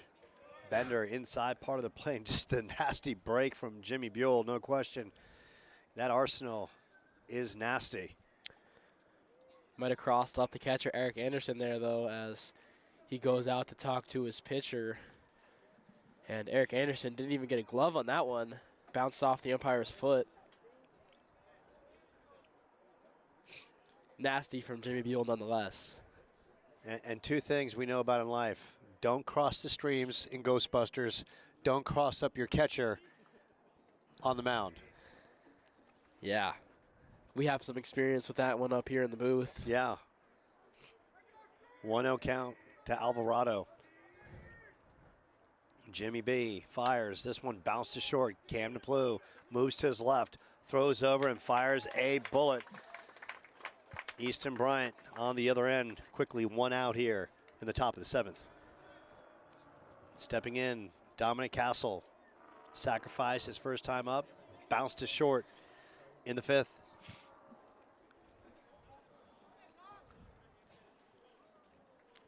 This Gateway team beat the Coyotes in the first matchup at Gateway 7-6. Jimmy Buell comes with a bender, and Castle fouls it off for strike 1. On deck, Caden Moore, the leadoff batter. 1 for 3 in this one. Buell working quickly. 0-1 pitch. Bender, that's a beauty. Castle frozen stiff. Quickly goes to 0-2.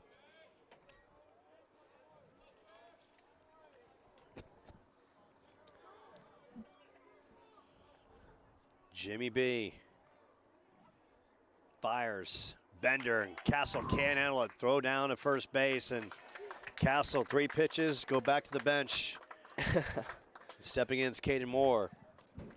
Jimmy Buell really showing off his versatility with that slider in that at bat. I mean, you saw the wipeout there at the end, and you know he's been able to throw that anywhere so far tonight. He's been able to throw it starting at the inside hip of batters, and you know bending it over for an inside strike, and then having it on the outside part of the plate as well is a devastating combo when your slider moves as much as Jimmy Buell's does. Jimmy B from Thunderbird High in the PV area.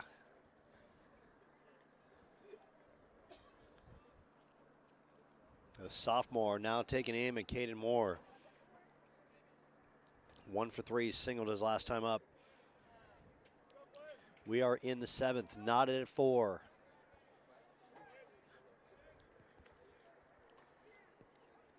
Buell's first pitch to Caden Moore. Well, that's a beautiful bender, and Moore swings right through it. A big, hard hack and gets nothing and likes it.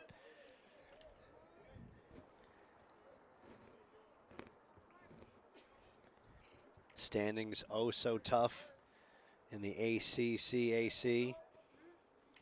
Chandler-Gilbert coming in with a record 9-3, and that one hits Moore. Bender misses in a big way. And a 2-out runner on base for the Geckos as Jeff Martz steps in. Martz, a couple doubles in this one.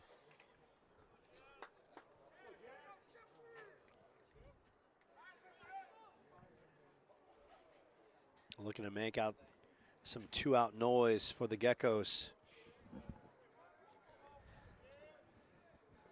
Chandler-Gilbert coming in with a record of 9-3, 3-2 in league as Martz skies one down the right field line, giving chase. Jameson Armstrong, and Armstrong running rawhide, and J-Mo showing the wheels, and that's going to do it for the Geckos here in the 7th. No runs, no hits, 1 left on. We go to the bottom of the 7th, tied at 4.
We head to the bottom of the 7th, and in between the break, we just found out that among the numerous skills Adam Perry has, he's a very gifted dancer.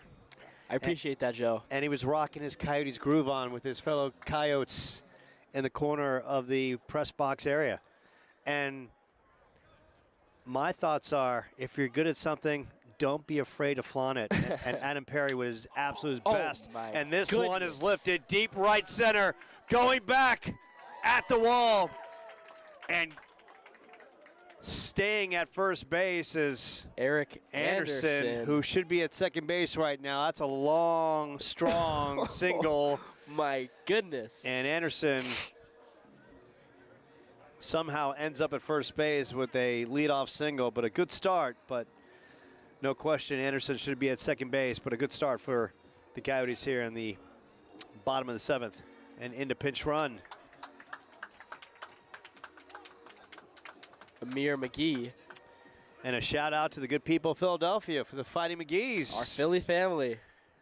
The city of brotherly love to all the McGees out there. We wish you well. Hope things are well back in the East Coast where it's cold and chilly. And we also want to give you a sad response to the Eagles falling short in the Super Bowl out here. No question that holding call at the end of the game. Questionable, man. Questionable call, and needless to say, I would have loved to see Jalen Hurts have the ball back with a $1:45 left. Yeah. You know, instead it gets called by a holding penalty, and the Eagles. And this one bounced off the pitcher's glove, and racing to first base is Hajizaki with the infield single. Ben Hajizaki put it in 5th gear, and no one was going to beat him on that. Give Kopp a lot of credit for knocking that one down, but could not come up with it. And Hajizaki, wheels are plenty. And the Coyotes howling with a couple on here to start the bottom of the 7th. And the Geckos coach is going to make a walk to the bump. And runners on first and second here for the Coyotes, but maybe should be runners on first and third. Eric Anderson with a monster blast of a single. Maybe thought he had enough to let the ball leave the yard, but he hit it to the deepest part of the field, and the ball doesn't fly too well here at night. So that one stayed in, and Eric Anderson, maybe a little slow out of the box, wound up on first to lead off the inning. And maybe give Eric just a little bit of credit. Maybe he said, you know what, I just want to watch that one. I just want to praise myself in my glory of hitting it to probably the deepest part of the park. And maybe he thought he had it out that he could do a 4-base trot. Instead, he ends up with a single, but still a good situation for the Coyotes with Amir at second and Hajizaki at first. So you've got great speed on the base path. You've got J-Mo up, and J-Mo got hit by a pitch. He walked into first, also bounced out in the third. So a good situation for the Coyotes. Armstrong waiting the delivery from Kopp. Armstrong lays down the beautiful bunt. Third baseman try to bring in the throw from the first baseman, and he could not, and the run scores. So small ball by J-Mo delivers on the wild throw by Caden Moore. That is the deepest part of the ballpark, 380 feet. Oof. So E4 on the throw, a run is in. I'm going to look it up, but And there's runners at second and first. Caden Moore came up gunning, had the play, just threw one into a different zip code. And stepping in is Camden Plew. And Kopp's defense not coming up big for him here. Steps off, throws down to second base.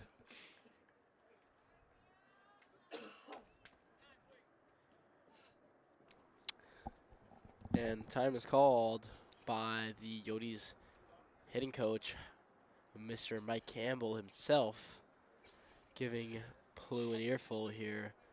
And Eric Anderson, the artist who admired his work maybe a bit too much, his run scores.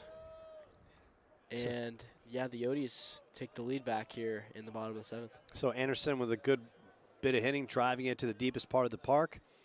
And Plou with an opportunity to add some more runs as he takes a bender that he ducks out of the way of.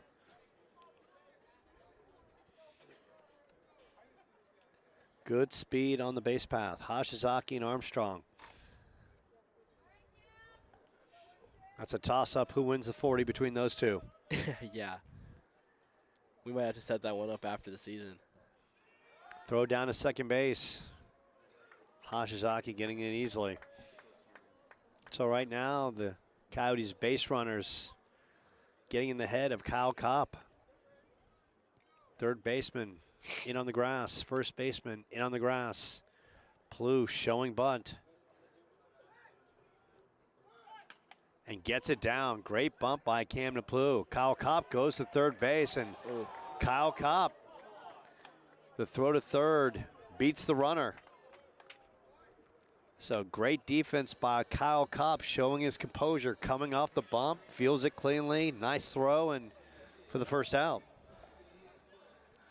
Yeah, and got to give credit where credit is due. Kyle Kopp has looked pretty good in these last couple innings, able to hold the Coyotes to just one, and amidst all the pressure that the Coyotes have been building, he was able to make the quick play and throw the runner out at third there on the bunt.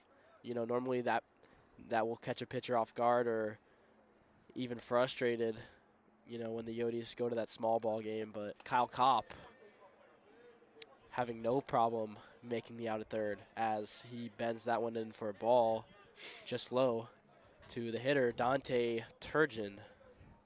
And this is the situation, if you want anyone up right now for the Coyotes, it's Dante Turgeon. Couple runners on. Coyotes now up 5-4. Kyle Kopp. And Kyle Kopp called for a time violation.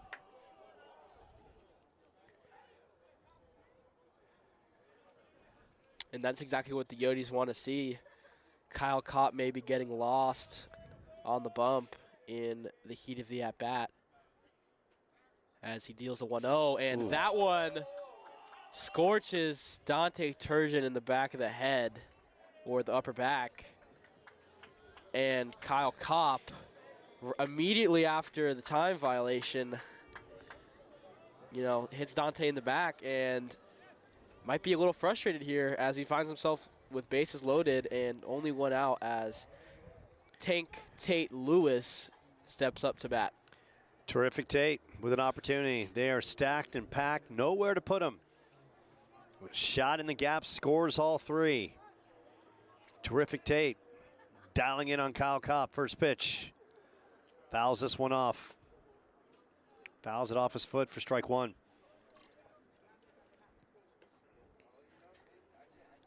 We've seen a little bit of everything. Some timely pitching, some spotty defense, some big at-bats. And the Coyotes with a 5-4 lead here in the 7th with the bases stacked with an opportunity to blow this one open. Tate Lewis on Kyle Kopp. 0-1 pitch. Kopp. Fastball inside part of the plate. Lewis lays off.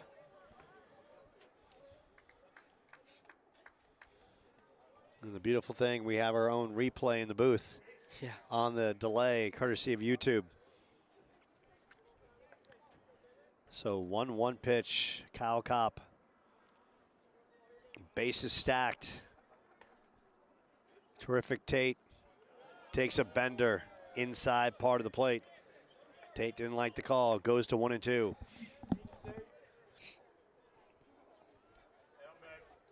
Geckos giving Lewis the 5-6 and the 4-3 holes. Cue balls will drive in a run. 1-2 pitch from Kyle Kopp. Here it is. Fastball right back to Cobb. Cobb can't get it. It gets through. Second baseman can't make the play, and they remain stacked as Tank comes through with the cue ball, infield single, and it's now a 6-4 Coyotes lead. Tate Lewis getting the job done there and passing the torch to Ryder Hancock. Tate Lewis coming into this game was tied for second on the total RBI list. The kid comes up big when it matters, and he comes up big there with that dribbler through the pitcher's legs as he extends the Yodi lead, now 6 to the Gateway Geckos 4. So Ryder Hancock steps in. They are still stacked and packed, and Kyle Kopp, that's going to be one he regrets tomorrow. Slow roller, just kind of misjudged, misplayed, went through the wickets. Mays Carrillo, who's been so good tonight, could not come up with it. Give Lewis the RBI single. First pitch to Hancock, rips that outside part of the plate. Coyotes 2 in the second, 2 in the fourth. Now 2 here in the seventh. And they are stacked and packed. Only 1 out. Ryder fouls this one back off.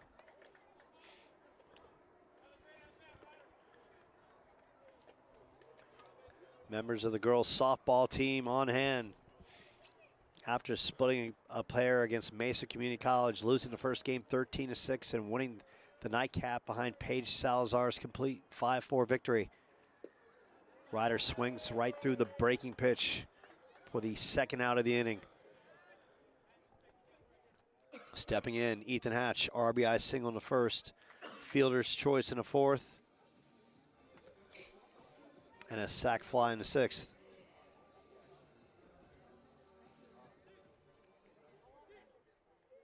Actually make that a very interesting popped out and great play by Trujillo for the double play in that sixth inning. Kyle Kopp comes up with a dangerous bender and looked like it hung there just a little for Ethan to take a whack at it. Hatch takes it for strike one. And this is a Geckos team. You want that extra base hit because they're so pesky. They don't know die in their vocabulary.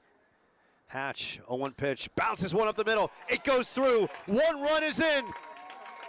The runner's turning the corner. He is in. And the ball goes into the Chandler-Gilbert dugout. And 3 will be plated as Ethan Hatch, RBI single, plates 2, bat throw, and 3 are in.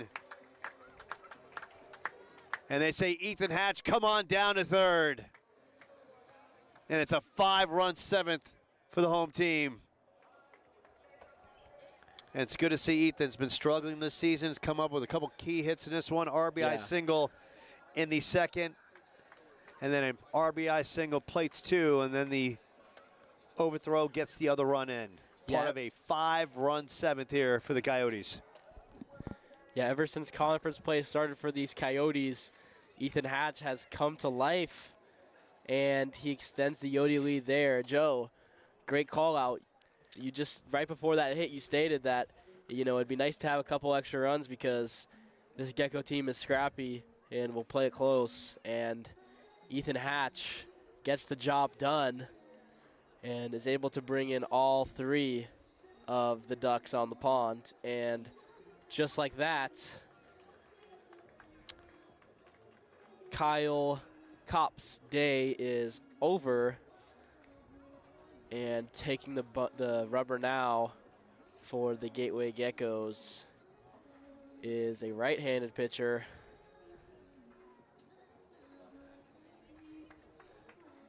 Number 9, Mickey Sheets. Apologies, left-handed pitcher, Mickey Sheets. Mickey. And we'll take a short time out here in the Chandler-Gilbert Sports Network, and we'll be back in a moment.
Bryant.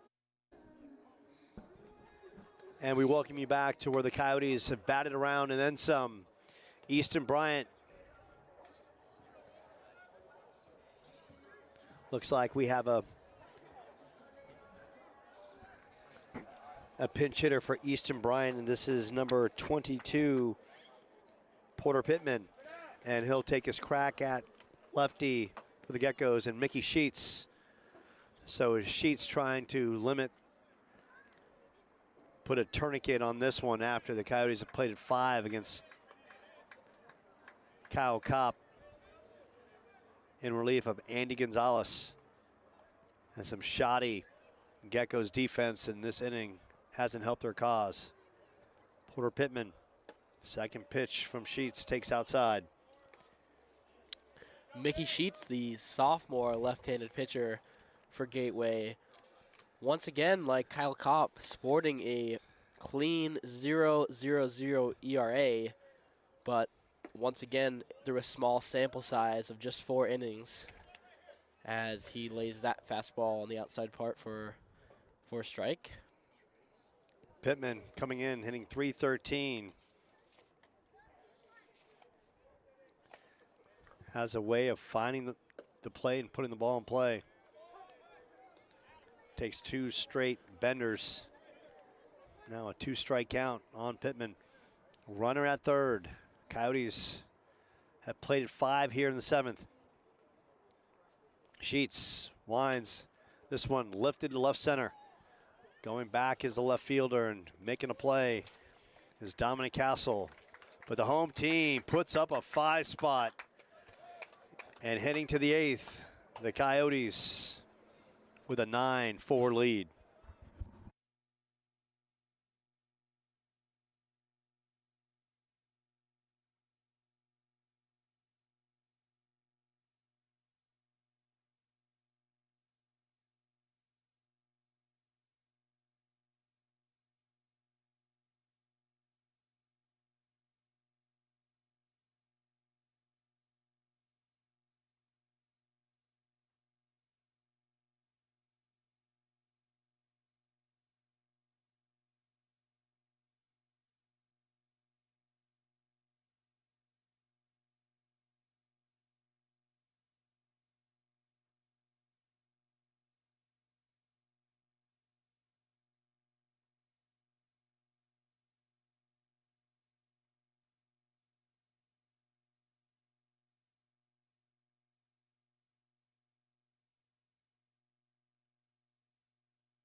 Jimmy Buell enters his 3rd inning of work in relief of Trey Peters, and he'll take aim at Trey Wingett, Mays Carrillo, and Diego Trujillo in the top of the 8th for the Geckos. Jimmy Buell so far spotless with a couple strikeouts. First pitch to Wingett. Bender is a beaut. Jimmy Buell, sophomore from Thunderbird High, upper part of Central Phoenix. 0-1 pitch to Wingett. Oh, that's a beautiful bender. Wingett gets right through it. Goes to 0-2.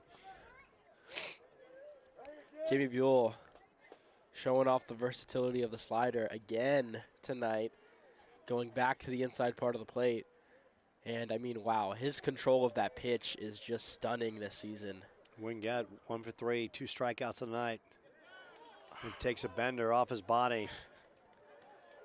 And this one we've seen a good amount of hit batters. Yeah, I'll take the blame for that one. Jimmy Buell, that's on me.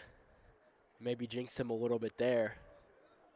But, you know, Jimmy B, I call him Bulldog Buell because he's just ferocious on that mound, and having a runner on first base won't deter him from reaching his goal, which is absolute domination on the mound. Coyotes have hit 3 batters. The Geckos have hit 3 batters. Mays Carrillo.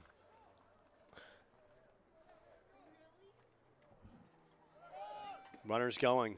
Throw down and beats the throw. An absolute gun by Anderson behind the dish. But Carrillo gets in.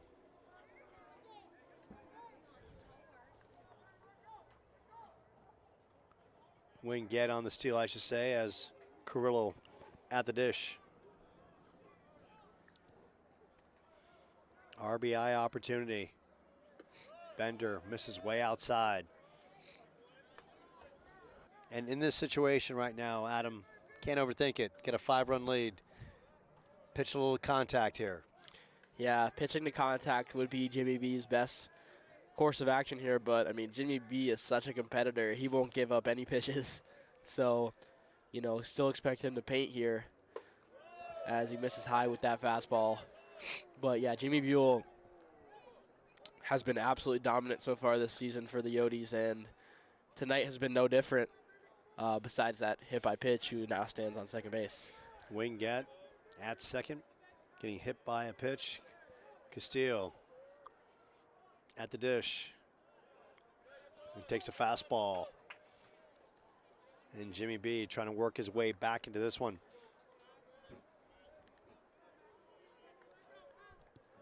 Mays Carrillo at the dish. 0 for 3 on the night. That misses inside. Ball 4, and Geckos with a couple runners on here in the 8th.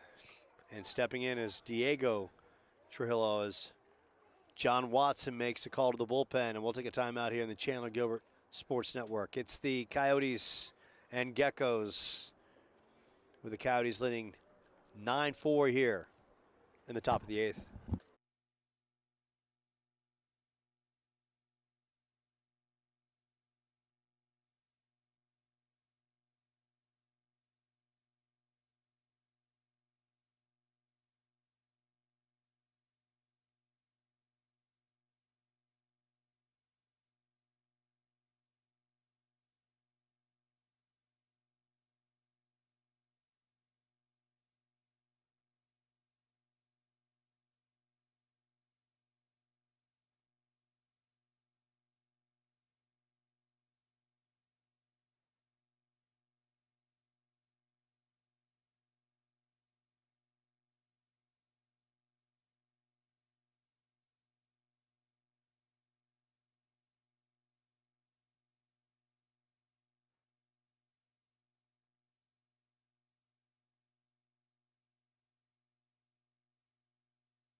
So the Coyotes go to the bullpen and bring in freshman, the tall, cool one. That is Mr. Hutchinson stepping in.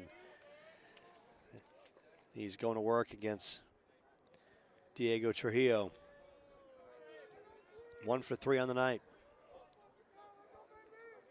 A single in the 4th with a couple runners on.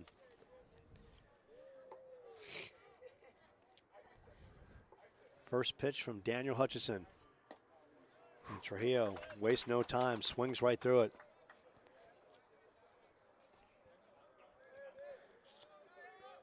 Trio coming today, hitting .250, and Hutchison on the mound, ERA of 1.23. Young man's been impressive, straight out of Chandler, Arizona.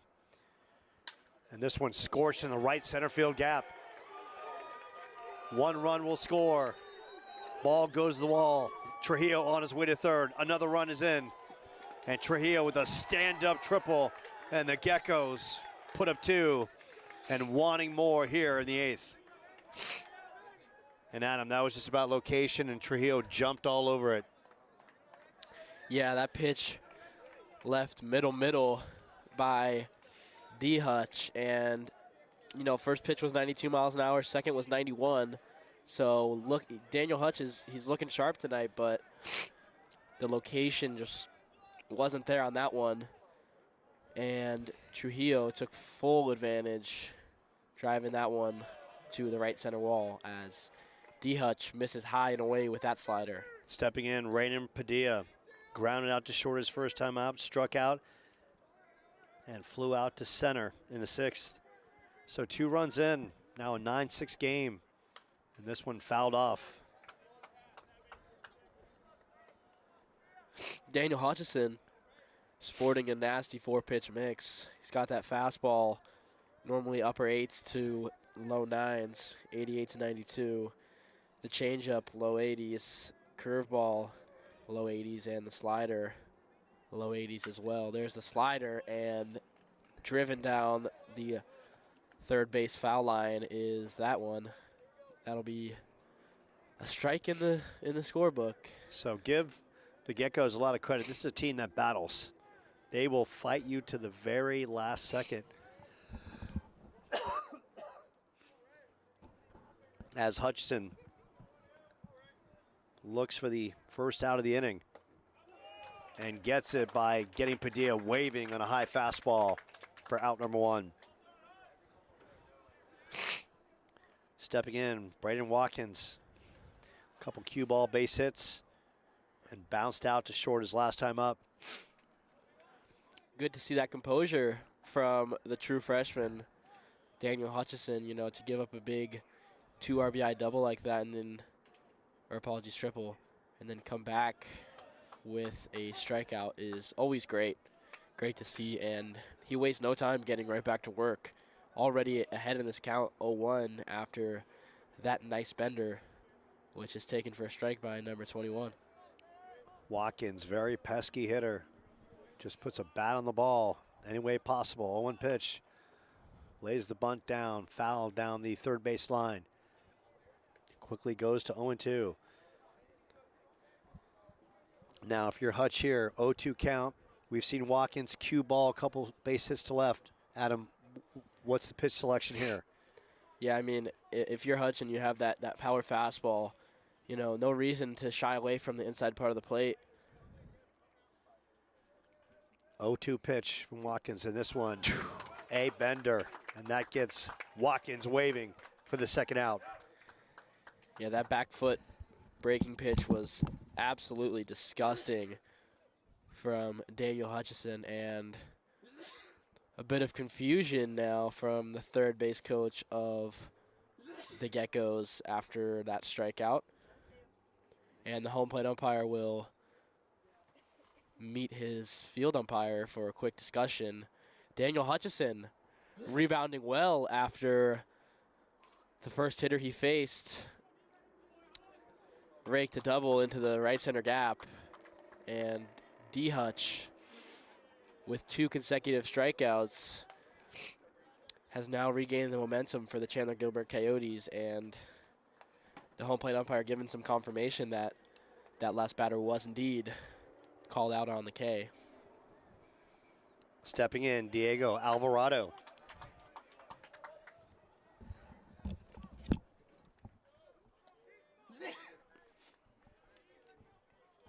And Hutch working quickly on Alvarado, getting ahead in the count.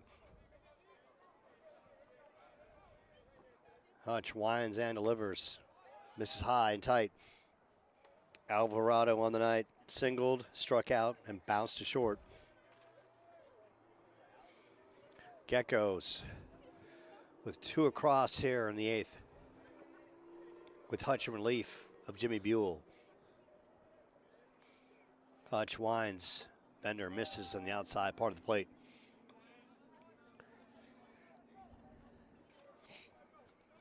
On deck, Dominic Castle, the left fielder. And the Coyotes with more activity in the bullpen.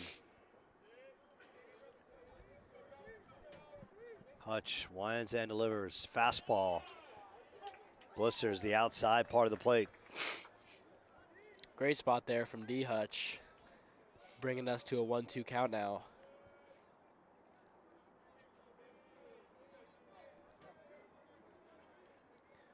Hutch with back-to-back strikeouts. Misses outside. It goes full. So Hutch coming out of the bullpen. Gives up a triple to Diego Trujillo that drove in 2. In relief of Jimmy Buell. 3-2 pitch to Alvarado. And Alvarado swings right through it. And Dan the man, 3 straight strikeouts, but the Geckos plate 2 across. We go to the bottom of the 8th. We got a ball game. It's 9-6, Coyotes.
We go to the bottom of the 8th with the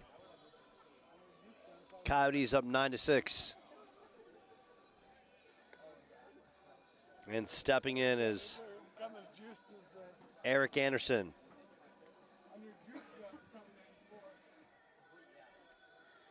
Anderson in this one, couple strikeouts and a base hit. Gets to go to work against Mickey Sheets.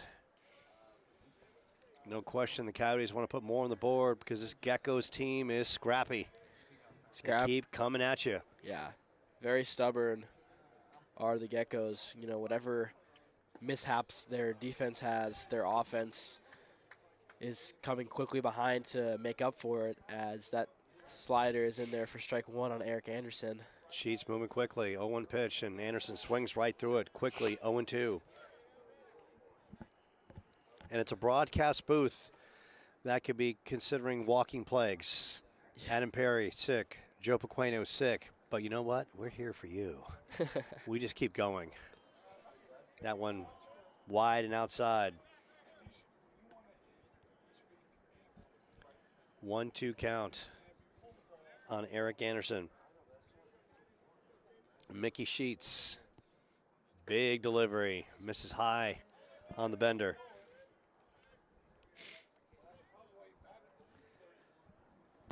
Two count. Anderson looking to jumpstart the Coyotes in the bottom of the 8th, and he gets frozen on a bender, and 1 out here as Hashizaki steps in the dish.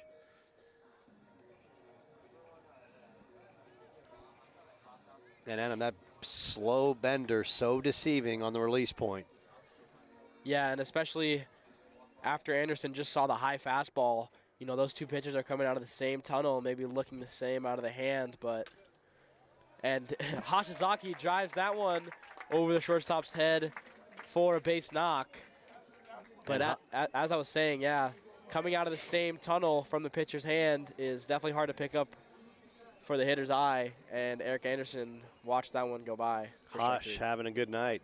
Got hit by a pitch, grounded out a couple times, got on an infield single, part of that 5-run seventh, and then a 1-out single here in the bottom of the 8th. Jamison Armstrong stepping in, looking for his first hit of the night. Takes the ball on the outside part of the plate.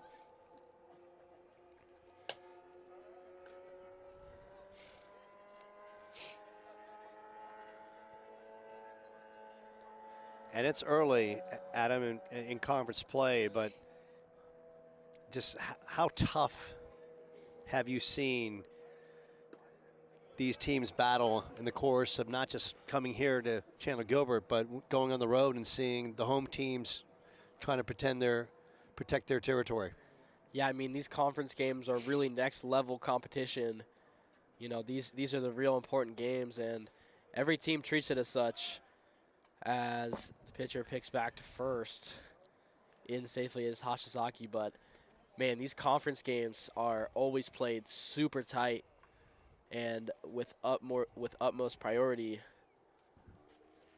As runners going, Hashizaki beats the throw, and Hash on his way to third base as the throw gets away from Martz. And Hash standing up, and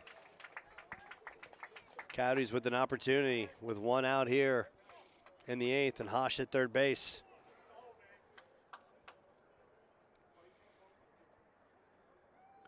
And when we talk about elite base stealers in this conference, no question, Ben Hashizaki, his name resonates with the best. Armstrong takes a bender on the outside part of the plate.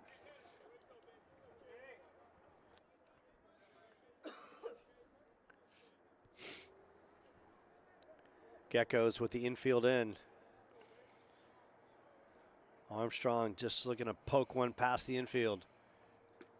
Lays off the bender on the outside part of the plate. Hash, great speed. Ball gets away. We'll have a chance to plate it from third.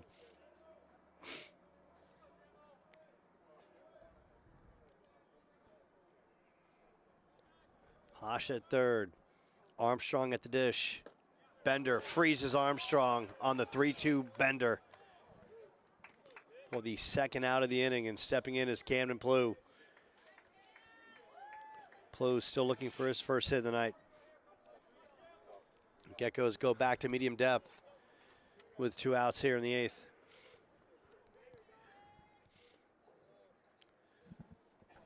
Mickey Sheets working his way back, freezing Armstrong on the big bender. And Plew takes low for ball 1.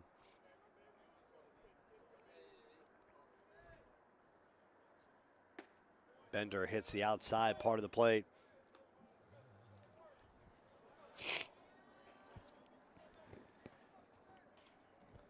One count. Coyotes leading 9-6. Would love to get another one with the Geckos adding 2 in the top half. Plew swings right through it. Goes to 1-2. On deck is dynamic Dante Turgeon. yeah, the slider has proven very successful for Sheets so far this outing, as he throws it again there and gets the call on the outside part of the plate. The backdoor slider against Dante Turgeon ends the 8th, and Coyotes strand a runner. We go to the 9th. Coyotes with the 9-6 lead.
So we go to ninth inning. Dominic Castle trying to get the Geckos going against Daniel Hutchison. Call the tall, cool one. Blowing outside for ball one. Castle in relief of Jimmy Buell. Hutch reined it in after giving up a triple to Diego Trujillo that knocked in two. Castle followed by Keaton Moore and Jeff Martz in the ninth.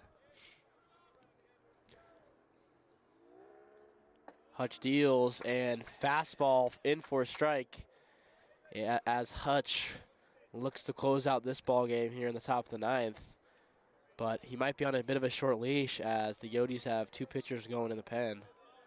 Hutch winding and delivering. Fastball comes right back at it, and Hutch going to the big number one.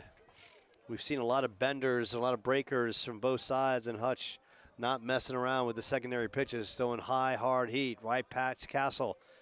Now can he pull the trigger for the third strike? Hutch winding and delivering. Goes right back to it. Fly ball to right. Right fielder going back and making the catch is Ryder Hancock. And Hancock the first out here in the ninth. Good play by Ryder. And stepping in is Caden Moore. Grounded out a couple times. Singled. And got hit by a pitch. And then once again, the analyst who earns the Purple Heart is my man Adam Perry. He's been fighting a cold. I've been fighting a cold. Needless to say, we weathered the storm. Oh, yeah. We're not getting taken down by the routine cold, no. No IR calls for either one. No 15-day DLs whatsoever. Yeah. We're going to tough this one out. Life goes on. Life perseveres. And Hutch just bringing the heat. I love it. He's in lockstep with his fastball, and he's dialing up the big one. Caden Moore, leadoff batter. And Hutch comes high and tight. Strike two. Hutch not messing around. Locking in on Eric Anderson. Here comes Hutch. Bender, and Moore fouls it back.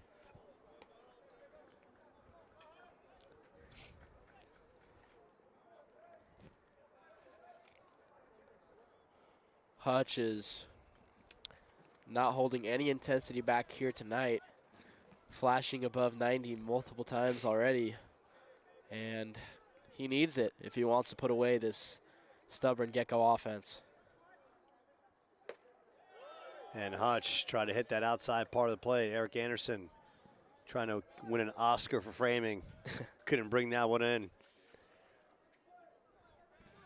Moore stays alive as Hutch continues to wheel and deal. One out here in the ninth. Yotes with a 9-6 lead.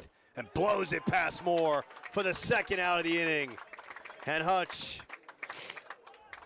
now with 4 strikeouts. And stepping in, last hurrah time for the Geckos is Jeff Martz.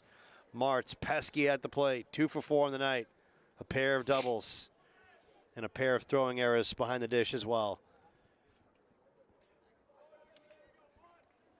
The pride of Chandler High on the mound with an opportunity to close this one out. D. Hutch. And Martz can't hold back for strike one. And Adam, we're seeing Hutch in total control of that fastball right now. Yeah.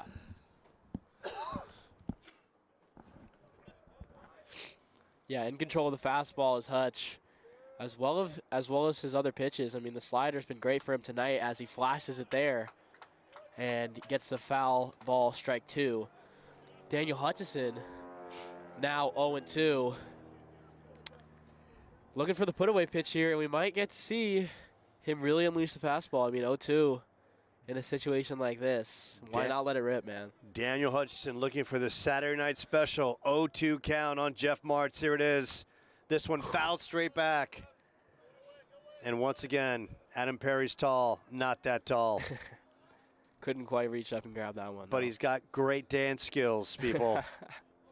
We'll get a dance camera up here one of these days. Yes, we're going to have the 7th inning dance cam next home game. Yeah. The 7th inning dance cam, and Yes. Adam Perry has to dance. Yes. So Hutch, recap, 0-2 pitch 92 miles an hour as well. on Jeff Martz. This one scorched to left, and Martz, his 3rd hit of the night, rounding first, and he'll stand up at second with a 2-out double, and the Geckos not done yet. Once again, there's the stubborn aspect of the Gecko offense as Martz behind 0-2 fouled one off and then got a good piece of that one off the bat, 91 miles an hour over the third baseman's head, Ethan Hatch, and he's atop second base now as the Coyotes look to pull off a 9th inning miracle here at the Chandler-Gilbert baseball field. And stepping in, Trey Wingett, 1 for 3 on the night, couple strikeouts. Single in the 3rd, got hit by a pitch in the 8th. Takes a fastball inside for ball 1. On deck, Mays Carrillo. Good battle here tonight, seen a little bit of everything.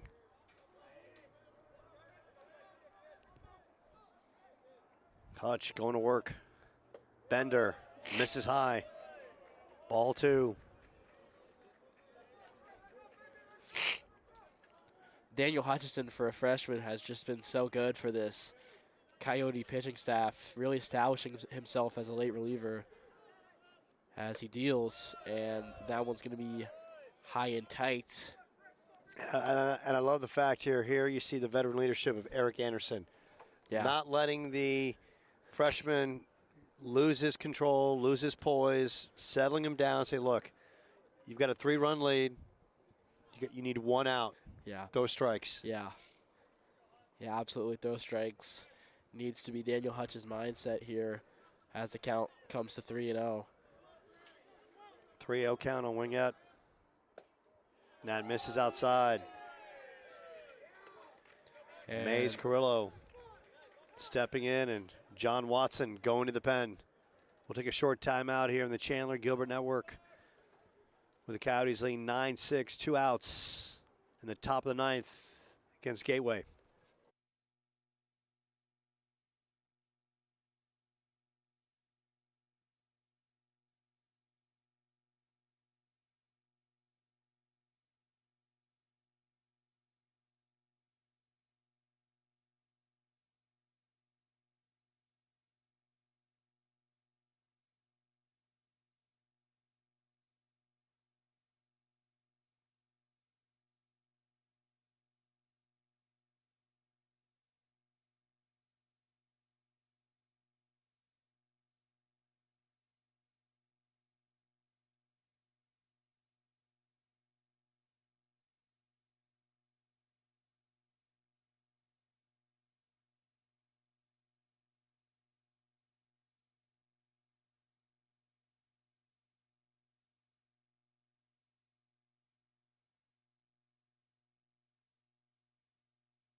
So stepping into the hill is Sam Roberts, and Roberts is a young man who can throw the off speed like a champ.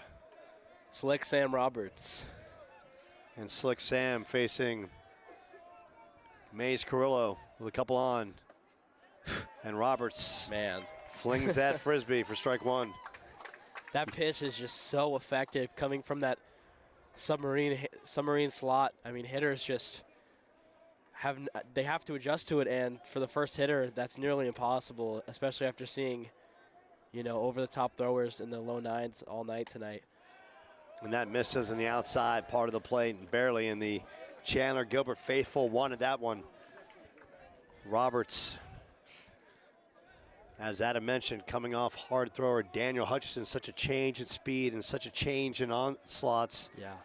Arm slots, that is. 1-1 count. This one, Sky to the right side. Going back is Jamison Armstrong. And that does it, and Sam Roberts comes out of the bullpen and shuts it down. And the Coyotes get the bounce back win, 9-6. The squad does it with a 5-run seventh to get the victory and get payback against Gateway that won the first matchup between these two squads by the count of 7-6. And a big 5-run seventh inning by the Coyotes did the work. Big base knock by Tate Lewis. Big base knock by Ethan Hatch. And give credit to the bullpen. If we can go to the dance cam behind the plate, if we've got the possibilities, maybe we're saving it for the next telecast. And as we say goodbye to some of the parents on hand here. Ortiz. And we're going to try to give you the extended dance cam right now, and we're going to get there as the Coyotes celebrate. And we call this, the shot's got to be punched up, though. The only way can't see the shot if you don't punch it up. But needs to say, great effort by this Coyotes team that really comes to life and gets the job done. And we look at the team on the night. 9 hits, scoring 9 runs. Jimmy Buell gets the win in relief. And the squad now improves to 10-3 overall, 4-2 in conference play. And Adam, as you reflect back on this win, a hard-fought win over this gutty, grindy Gateway team, what comes to mind? Yeah, I mean, the biggest difference in the outcome of this game for me was the small mistakes, man. The small mistakes add up. And the Gateway Geckos just had a couple more in unfortunate time situations, and that really led to be the difference. Both teams were hitting well, and both teams were pitching tight. But, the small errors, man, in close games like this, that's the world of difference. And it shows tonight as the Chandler-Gilbert Coyotes get a little revenge, taking down the Geckos 9-6. So Coach Watson goes to his bullpen often. Jimmy Buell gets the win in relief. Daniel Hutchinson gave some quality work, and then Sam Roberts with the arm slot and the off-speed work gets it done as the Coyotes get the 9-6 victory. And the squad, as the team gathers on the third base side and Coach Watson talks to his squad, they go back to work because the season continues and they're going back to work quickly.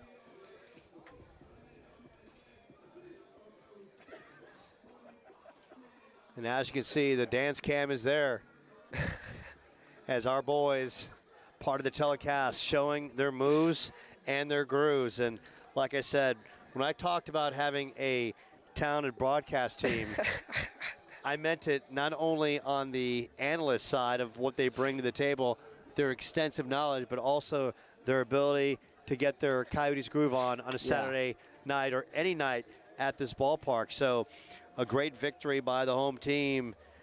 And once again, the Coyotes improved to 10-3 overall. And as we look ahead to their next game, as we start to dial it up after taking away Gateway, They've got Scottsdale Community College here at 3 o'clock. Then they head to Scottsdale Community College on Wednesday at 3. Friday, they got Paradise Valley Community College right here. Early pitch on a Friday, 3 o'clock in the afternoon. And then Saturday at PV. Start time at 12 p.m. We appreciate you dialing us up on the Chandler-Gilbert Sports Network. For my broadcast team, Adam Furray, as well as Adam Perry. And Adam Perry, once again, gets the Purple Heart, laboring through this one, being sick, just like myself. Yeah, Joe, you as well. Yeah. You as well. Yeah, now we can fight. Yeah. Yeah, now we're both going to go home and get some vitamin C and try to get healthy for the next time out. So for all the good people out in Chandler-Gilbert fan world, the softball team gets a split of their doubleheader against Mesa Community College. And tonight the boys bounce back, snapping a 2-game losing streak, beating Gateway Community College by the count of 9-6. That'll do it for us. For Adam, for Andrew, for Paulo Hutchison, who also helps with the live streams. I'm Joe Pequeno. We'll see you real soon. Take care, Coyotes Nation. Have a good night.